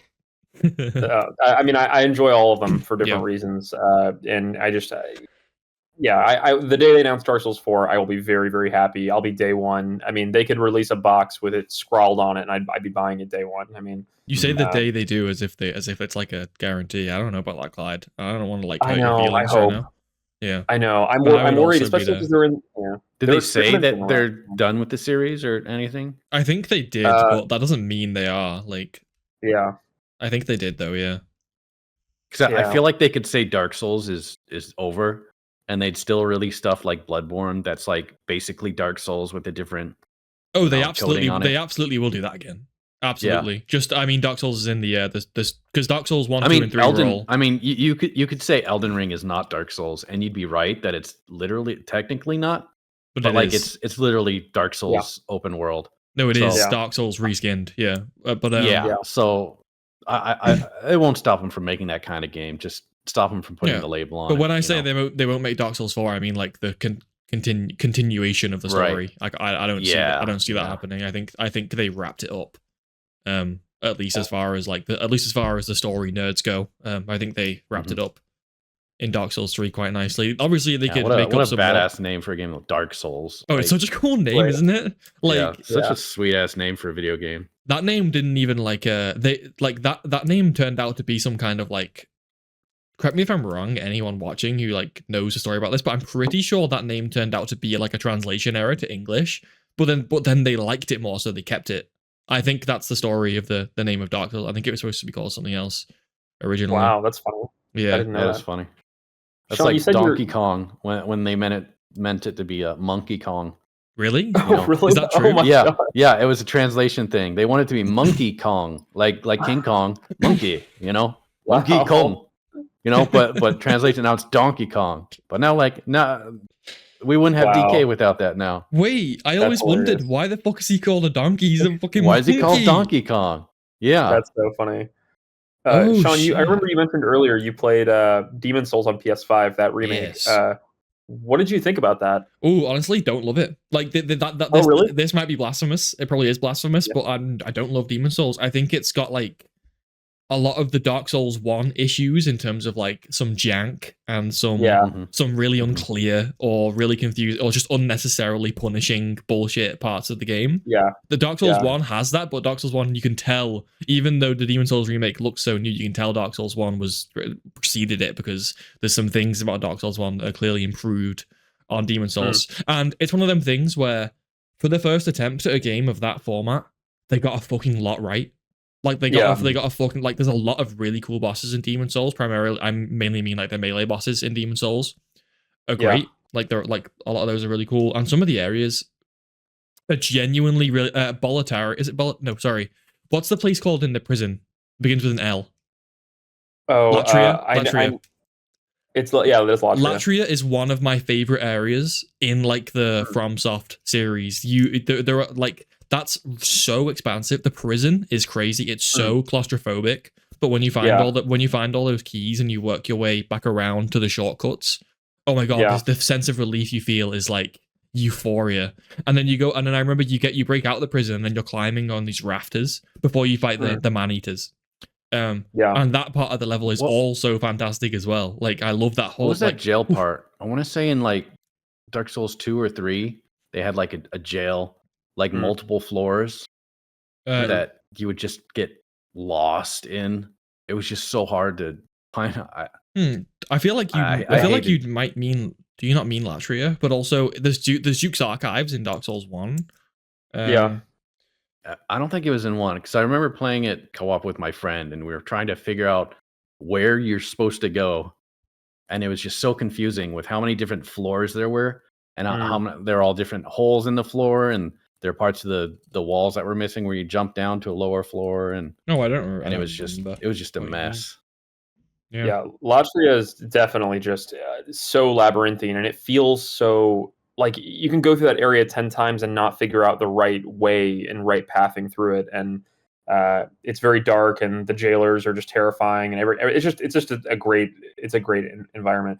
I was more or less curious, Sean, if you liked it. I think when I first booted up Demon Souls on PS5, I was mind blown at the graphics. Like the graphics, shit. like they look great. I've never had such a reaction to graphics as that game. I remember the first time I actually tried it was on my parents' like 60-inch OLED 4K TV.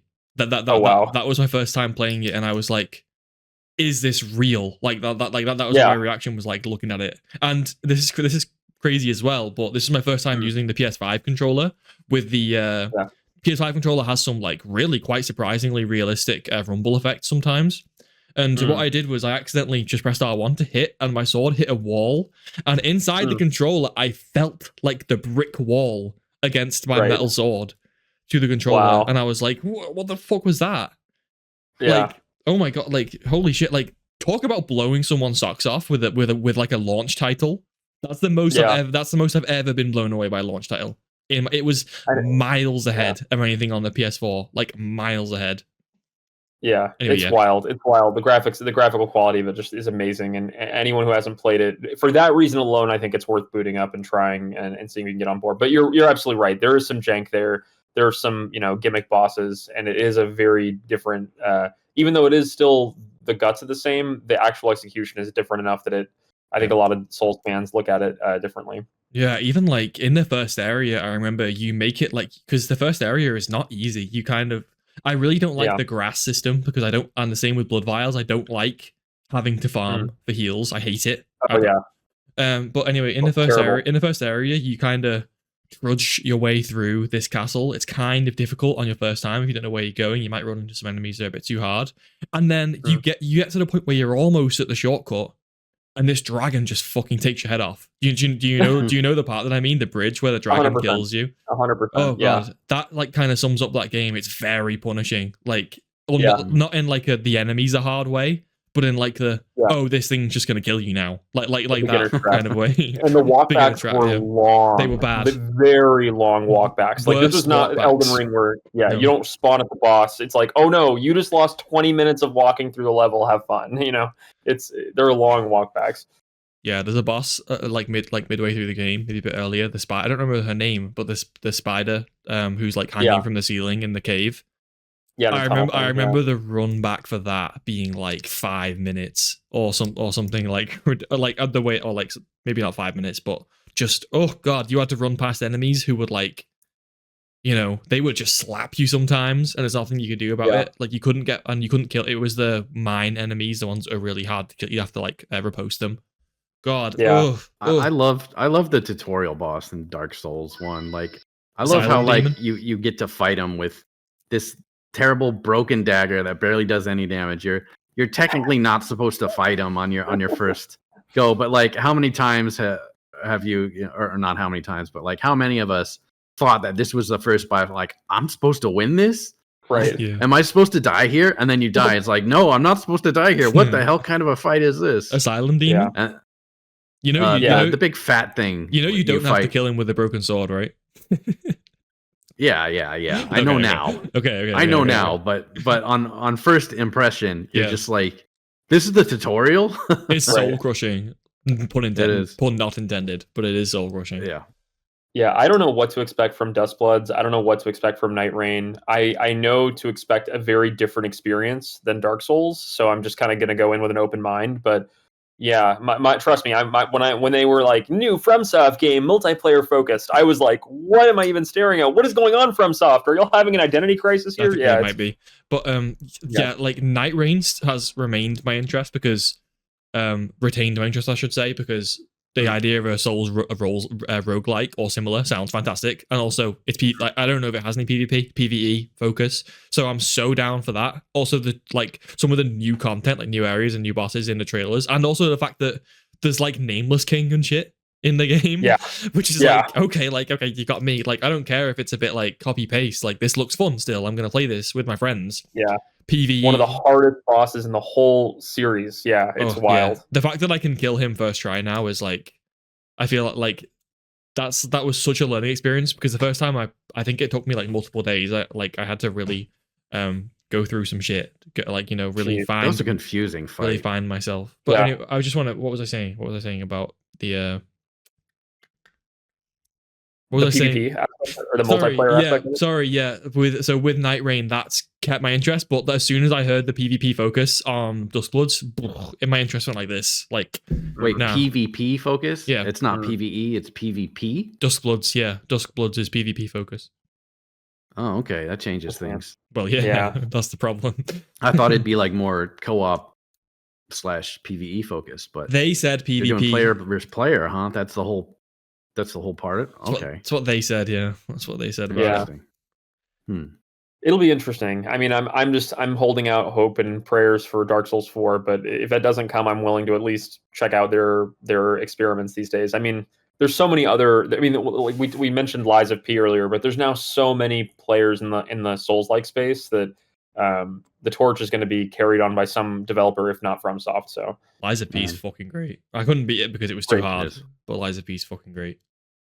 It's worth it. It's worth it. Like, keep playing it. There's some awesome bosses in that game. Yeah. And the guard system, I don't know if you call it like a parry system. You can you can parry and dodge, and also like you can combat bosses so in so many ways in that game. It's so satisfying. Yeah, it's great. It's great. It's one of those games where like I don't mind playing the bosses over and over again, because they're just so rewarding.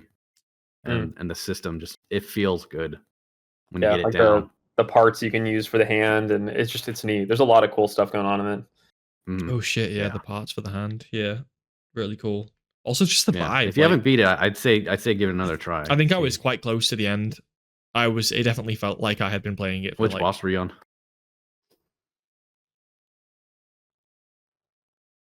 I can't remember off the top of my head. I'd have to. It was probably close to launch. But because I was I sweated it after launch when it came out, and I really loved it. Oh, okay. But it was a pretty long time ago. Yeah, it's worth a finish if you have any time. I'm really trying to remember now. It was very hard. Peter, can I ask? I'm curious at your thoughts on this, because this was something I bumped on with Lies of P.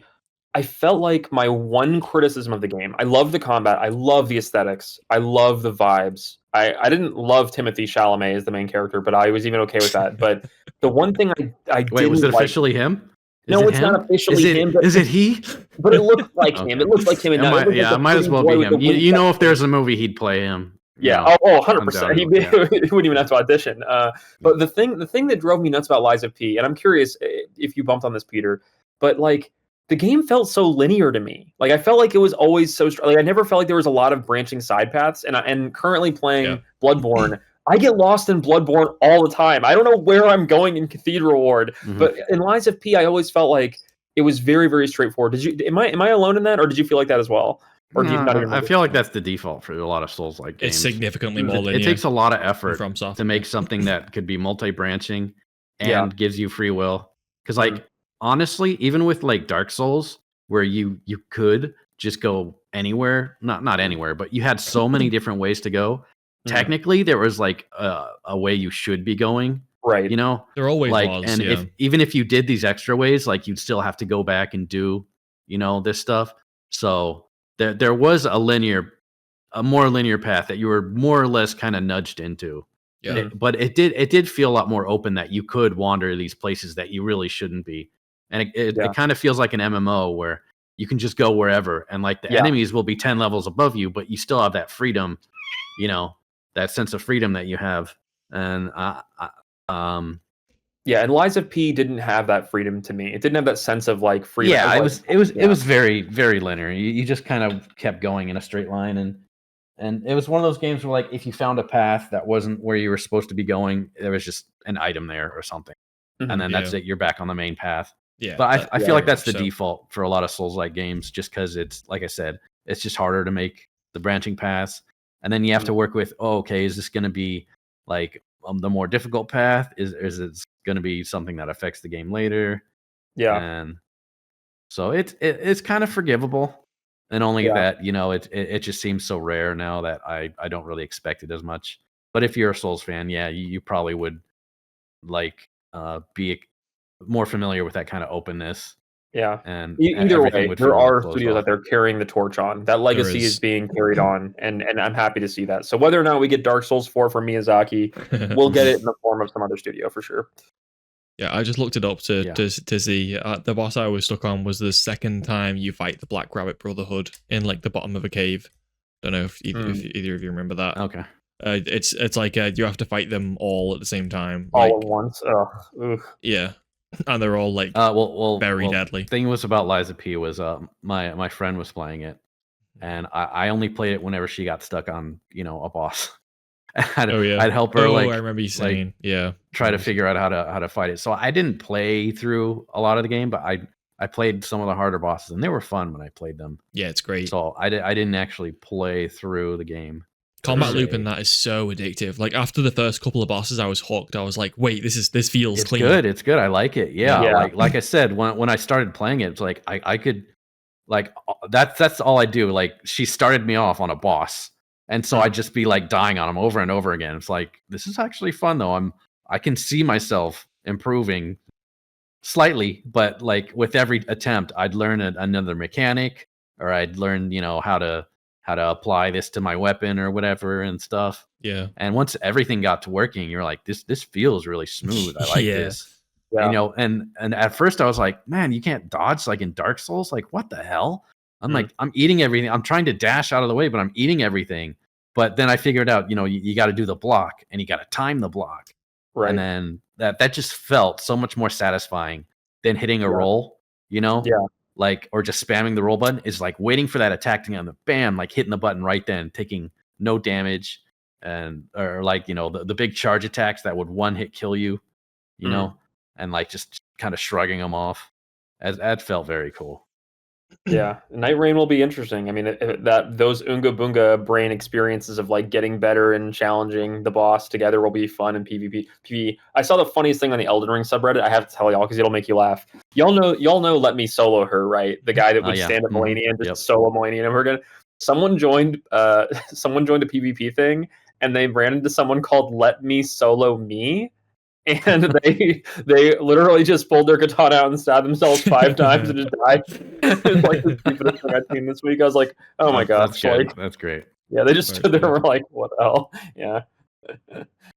Speaking of Souls-like games, like, and passing the torch on, did either of you play Wukong? Oh, I didn't. shit. How did I not mention to. this yet? Like, oh Yeah. fuck, that game's fucking yeah, that's on unreal. my list, but I haven't played it yet. Oh no, Yeah. But it makes me sad though. I've heard good things about it. Like my friends who like Dark Souls, who played it, they liked it. But Dang. man, I haven't even seen much gameplay of it. I have to admit. Oh no, you need to get on that. It's like it is absolutely game of the year 2024. As someone who's like I've played Astrobot now. As someone as diehard as a Helldivers 2 player as you, Oh, you shit. would put it over Helldivers? I don't know. I'm putting you on the spot, bro. Come on. No, I'm on the spot. Yes, I put it over Helldivers 2. Yes, I do. I do. Oh, wow. Yes. Okay. Wow. Just for being, haven't even played it, and you'd put it over Helldivers. That's a pretty being like. What do you mean I haven't played it? Just I thought you didn't play Wukong. No, I did. I didn't beat it because the last boss was too hard. Okay, yeah, I played all the vast majority of Wukong, and oh my god, it's like all right. It's like how's it compared to Dark Souls? Yeah, I'm curious about that too.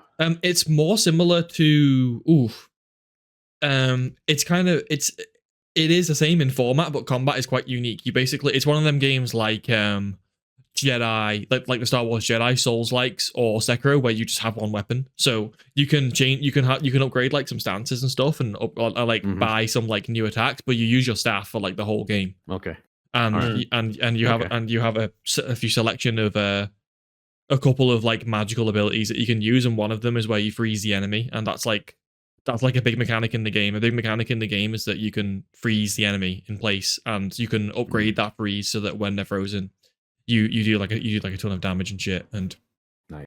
God, it's clean in terms of combat.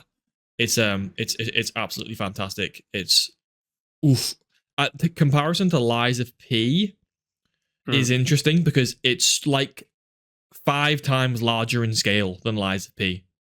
Really? Like the last in terms of what? Well, the last just how long the game is. Yeah, it's I would say it's definitely longer than Lies of P, and also the last chapter of Black Myth Wukong is literally open world. You get kind of a story spoiler if anyone is playing Black Myth Wukong right now. In the opening cinematic, Wukong is like flying around on a cloud, which is like his thing. He can fly around on the cloud, and in chapter 6, you find this cloud and you can get it, and you fly around the hilltops of China, and you can fly around and you can go wherever you want. And for like that brief chapter, it turns into Elden Ring. You go around, you fly around like hundreds of feet in the air above the clouds. You see like a big enemy, you go down to it, a boss health bar comes up, and you fight it. Like for the last chapter, it just becomes Elden Ring for a little bit. Yeah. Is it exploration based, or is it just a boss rush simulator? No, it's probably the most boss rush of the Souls-like games. It really is just like some brief encounters and a little bit of walking and before the next boss. Yeah. Gotcha. But there's so many bosses, and like 90% of them are fantastic. I remember there being a couple of stinkers, but for how many there was, like there was so many bosses. For how many there was, they were very good and very on average very fantastic in quality. Yeah, I think it absolutely deserved Game of the Year because it was so consistent. Like it was a long game. The story was quite sweet and interesting as well, even though it was a little bit subtle. Your character doesn't speak, but a lot of the NPCs, like there's a lot of very vocal, charismatic NPCs who like interact with you and they follow you around and speak to you and stuff. Quite a sweet story. Like I said, big in scale. It has amazing graphics. I think it struggles a little bit with scaling on console, but on PC it looks fucking unreal. I bet. Yeah, good story, good gameplay, good length, good scale. To go back to price, Sean, I mean, I'm seeing it's $60 on Steam. That's $20 cheaper than Mario Kart World. Ooh, I mean, shit. like, yeah, it's like, where do you spend our hard-earned dollars on? Anyone listening who is thinking about having a Switch and having Mario Kart World, or would like Black Myth Wukong, you should get Black Myth Wukong, please. I implore you. It's absolutely Game of the Year 2024. I think it's sacrilegious that it didn't win that award. And it's kind of a shame because that means it's probably less likely to be remembered for as long because it doesn't have that Game of the Year award. But I will always remember it. I think it's a fantastic game. It looks incredible, I'm super keen to give it a try. I think probably my next big AAA game that I'll be sinking my teeth into is the God of War series. Taylor's been trying to get me to play those God of War games for like a couple of years, and I've all of them been or just the holding new out. ones? Both of them, both the first one and Ragnarok. So not just like the ones, originals. yeah. No, not like the originals. Yeah. Yeah. So I haven't played I'm the keen to. originals Have you either. tried that? Have y'all played those? Those look great too. Like Yeah. really great story driven experiences. Are No, they? haven't. Oh, they're on PC now, aren't they? But they were constantly PS4, PS5. I think now. They are. Yeah. No, I'm a fan of them both. Oh, you haven't played it yet, have you? So I can't. No, No. I almost went into Don't like story spoil. Don't spoil No. any of the Atreus stuff. Don't spoil. No, yeah, no. I know some of the Yeah. character names, but Oh well, yeah. yeah. No, you're in for just again like a really fucking intimate, like personal story. That both those games are a one take format, so the camera doesn't cut away from Kratos Wow. and Atreus, and that's obviously there with the purpose of like you're really in it with these two. You're immersed. You're spending every second with them, and it's supposed to really symbolize the fact that this story isn't about like the greater world. Like you're in the greater world, but the story is about you and Atreus. That's why the camera is always on you two. Like it's about you two and the bond that you have and how that changes from the very beginning of the game and how like both Kratos and Atreus grow like so much. Like they're very different people by the end of the second game. And it's just fantastic I've to heard watch. such good things. I've heard incredible things. The mocap, the voice acting, the graphics. I've heard like it's all just really great, and I think that's honestly why when I see these rising game prices, it like boggles my mind because I'm like, these are really compelling games that are barely even half of what Nintendo is pitching games for at this point. And it's like, if you're going to ask for $80 or $90 for a Mario Kart game, like I don't know, the market just seems really tough. Like I'm thinking to myself like, would I pay $90 for GTA 6? Yeah, probably, but that's one of the only games I would pay $90 for. There's not that many games out there that I'd fork over $100 for at this point. Yeah. You mentioned the voice cast, and that reminded me that Christopher Judge, who's the voice actor for Kratos, who is just, oh my god, like what a performance! You literally couldn't have casted anyone else to be him. He is him. Dang. Like he is him. Like he just is Kratos. There'll never be anyone else who can do that. But anyway, that's the guy from Stargate SG-1, right? I'm going to say yes, because I feel like an idiot now, but I don't know. Okay, I'm showing my nerd colors.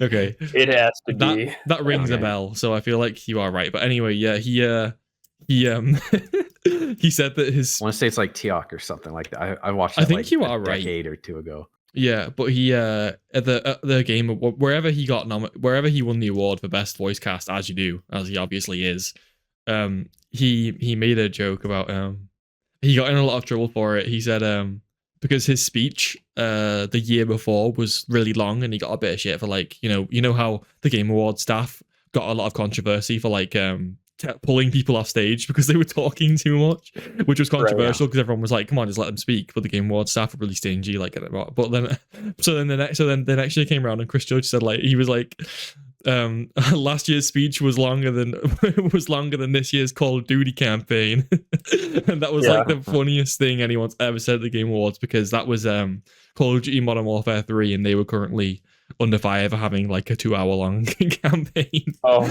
dang. I remember the year he gave that long speech, like Valve was like, we'll give away a Steam Deck every minute of the Game Awards. So people were in the chat being like, MVP giving away 7 Steam Decks, let's go. Like it's so ridiculous. I remember hearing about that, but I'm excited for those games. I'm really excited for them. Man, they look great, and I'm sure they're going to be fun experiences. I just got to get through Bloodborne. I got to keep doing my emotes in Bloodborne and make it through it. Yeah, no, I'm excited for you. That's definitely a franchise that I, at least from 2018, which is the one you're starting with, right? That's definitely one of those things that I wish I could like lose my memory of playing. Wow. There's a couple of games that are like that. Kingdom Come Deliverance 2, definitely at being like a relevant one at the moment. I wish I could lose my memory of having played that. And yeah, God of War is one of those. Jeez, I feel like we'd be able to do that in the future. We'd be able to just like selectively zap brain cells and like forget a game, And like we just find one really good game and we just play it over and over, keep wiping our memory because it's just so awesome. And that's the great filter. That's what causes humanity to go extinct. We just find one good video game. We never stop playing it. we never branch out into space because we're just playing Kingdom Come Deliverance 2. Yeah. Yep. I don't know. I worry. There's a cynical part of my brain that says if I did that with Bloodborne, if I played it again, would I go, I hate this shit. What is this? This is too hard. This is too BS. So I don't know. There's probably a part of me that would go the other way. There is a part probably of that. Yeah. Yeah. Like I'd love to play some of the older games I played, but I know if I did it now, I'd be like, these graphics are really bad. Right. Yeah. Exactly. Yeah. Like back in the day, they were like, wow, this looks realistic, but you play them now, you're just like, eesh. My first time playing like some of the Souls games was like Dark Souls 3 was my first one, and it was sometimes great, and it was sometimes fucking torture as well. Like Dark Souls 3 made me so angry the first time, even though I loved it, which is why I pushed through and played it all, like including both DLC. So I obviously really liked it, but oh my god, that shit was hard. Like there's like a community of people like Dark Souls players who are like, you know, these games really aren't that. People like to act like they're not that hard. To anyone who wants to act like they're not that hard, I just want you to think back to the first time you played one, because everyone has that first time you played one and you got your shit kicked in.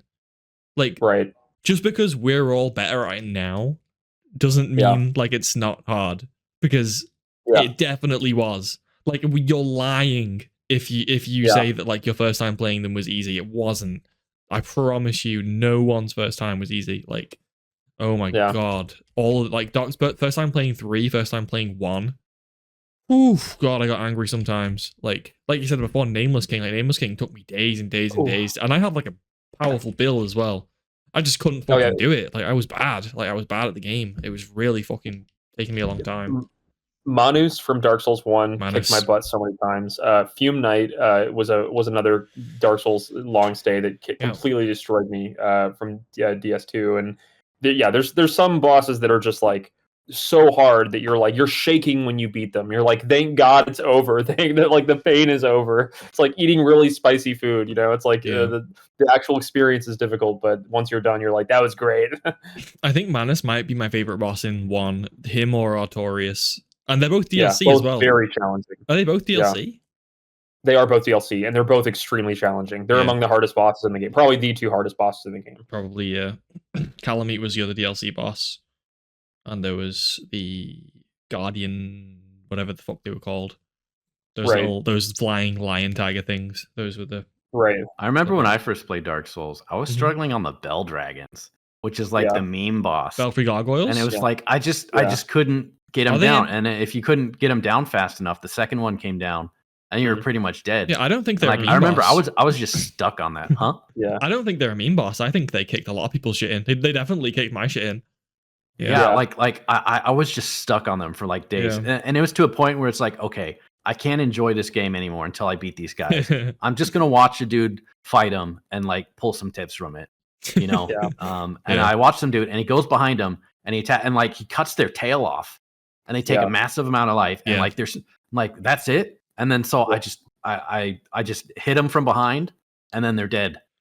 And then it was like, holy shit, it's so much easier when you know what to do, you know? And I think that's a lot of the difficulty in Dark Souls is like, you don't know what to do. You don't know what to expect. You see him like slamming his hammer on the ground. You're like, okay, I'm 20 feet away from him. This is fine. And then the shockwave comes out and one shots you. And like, oh, that's a thing. I need to dodge through that now. You know? Trial and like, they'll do a big swing, and then you'll be like, yeah, I'll dodge that fine. And then they'll do the follow-up swing, which you didn't know.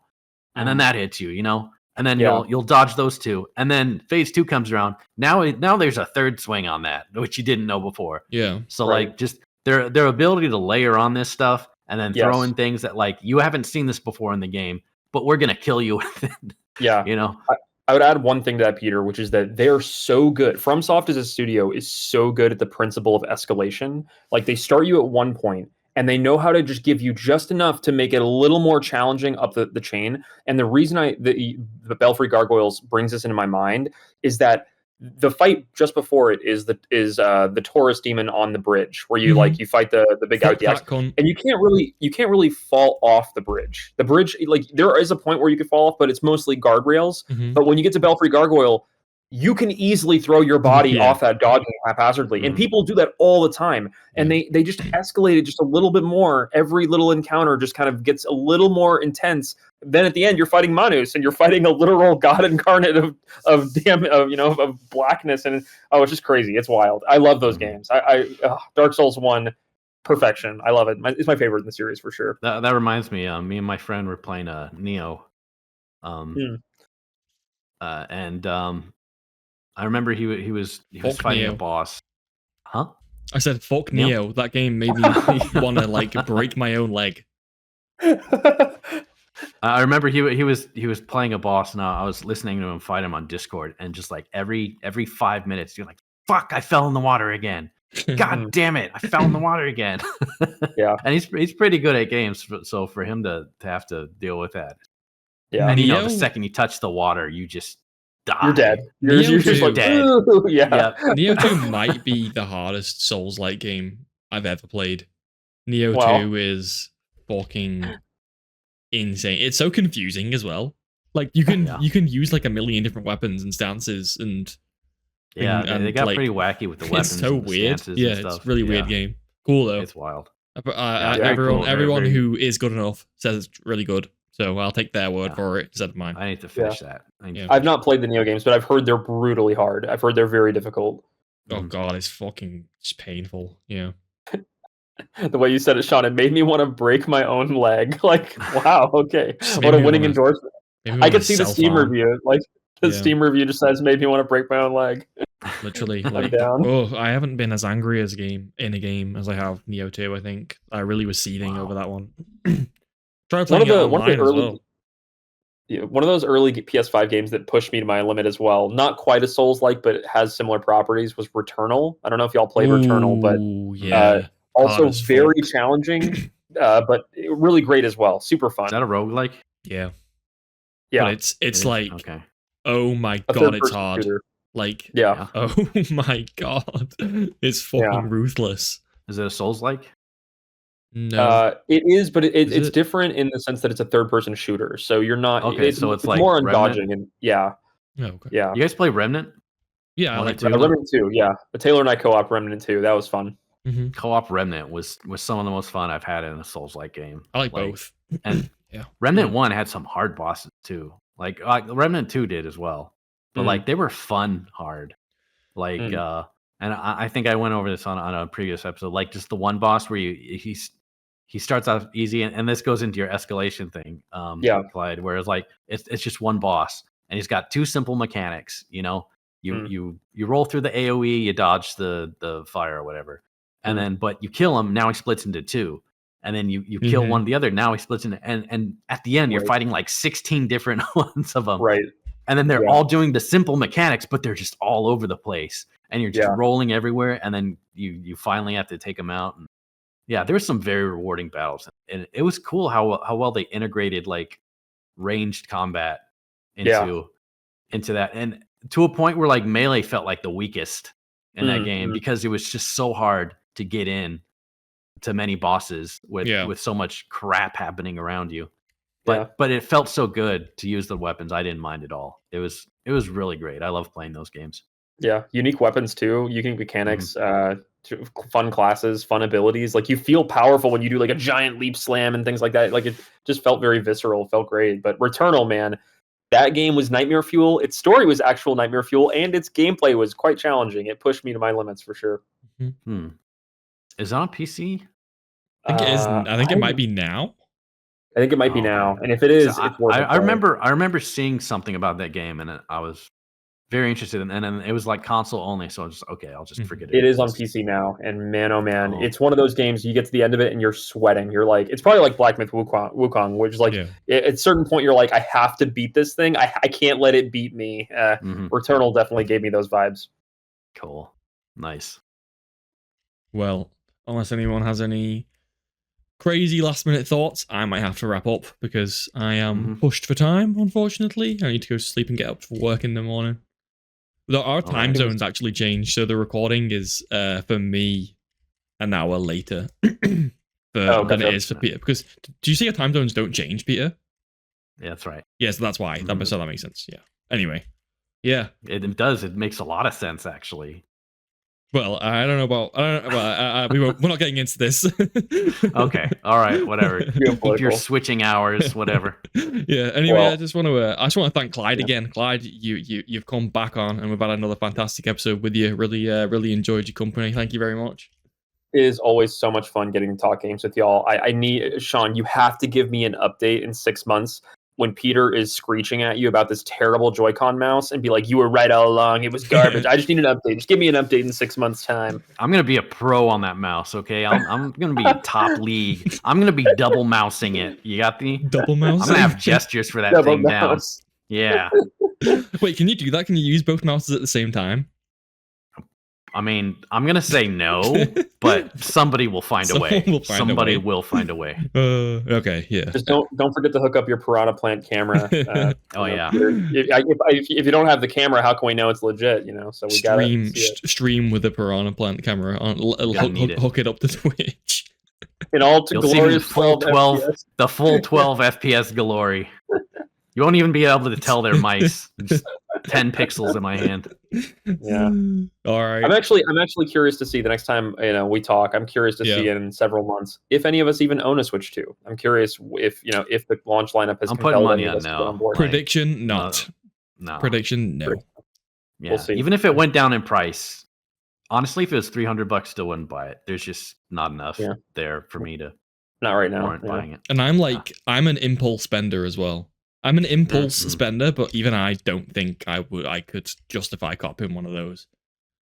I'm saying it now. I'm OLED or bust. If I don't see an OLED screen, there ain't no way I'm getting on board. Yeah, there's that as well.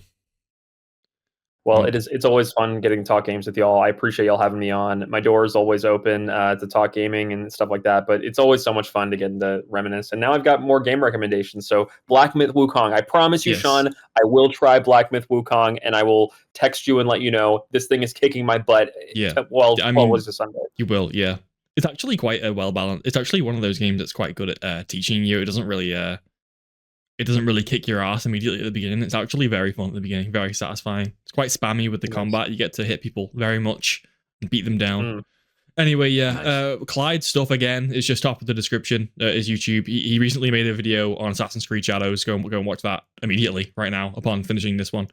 And Peter, thank you for spending your time with me as well. Yep, no problem. All right, join you, Sean. No problem. I'll see you all whenever. All right. Take care. Bye, y'all. Bye.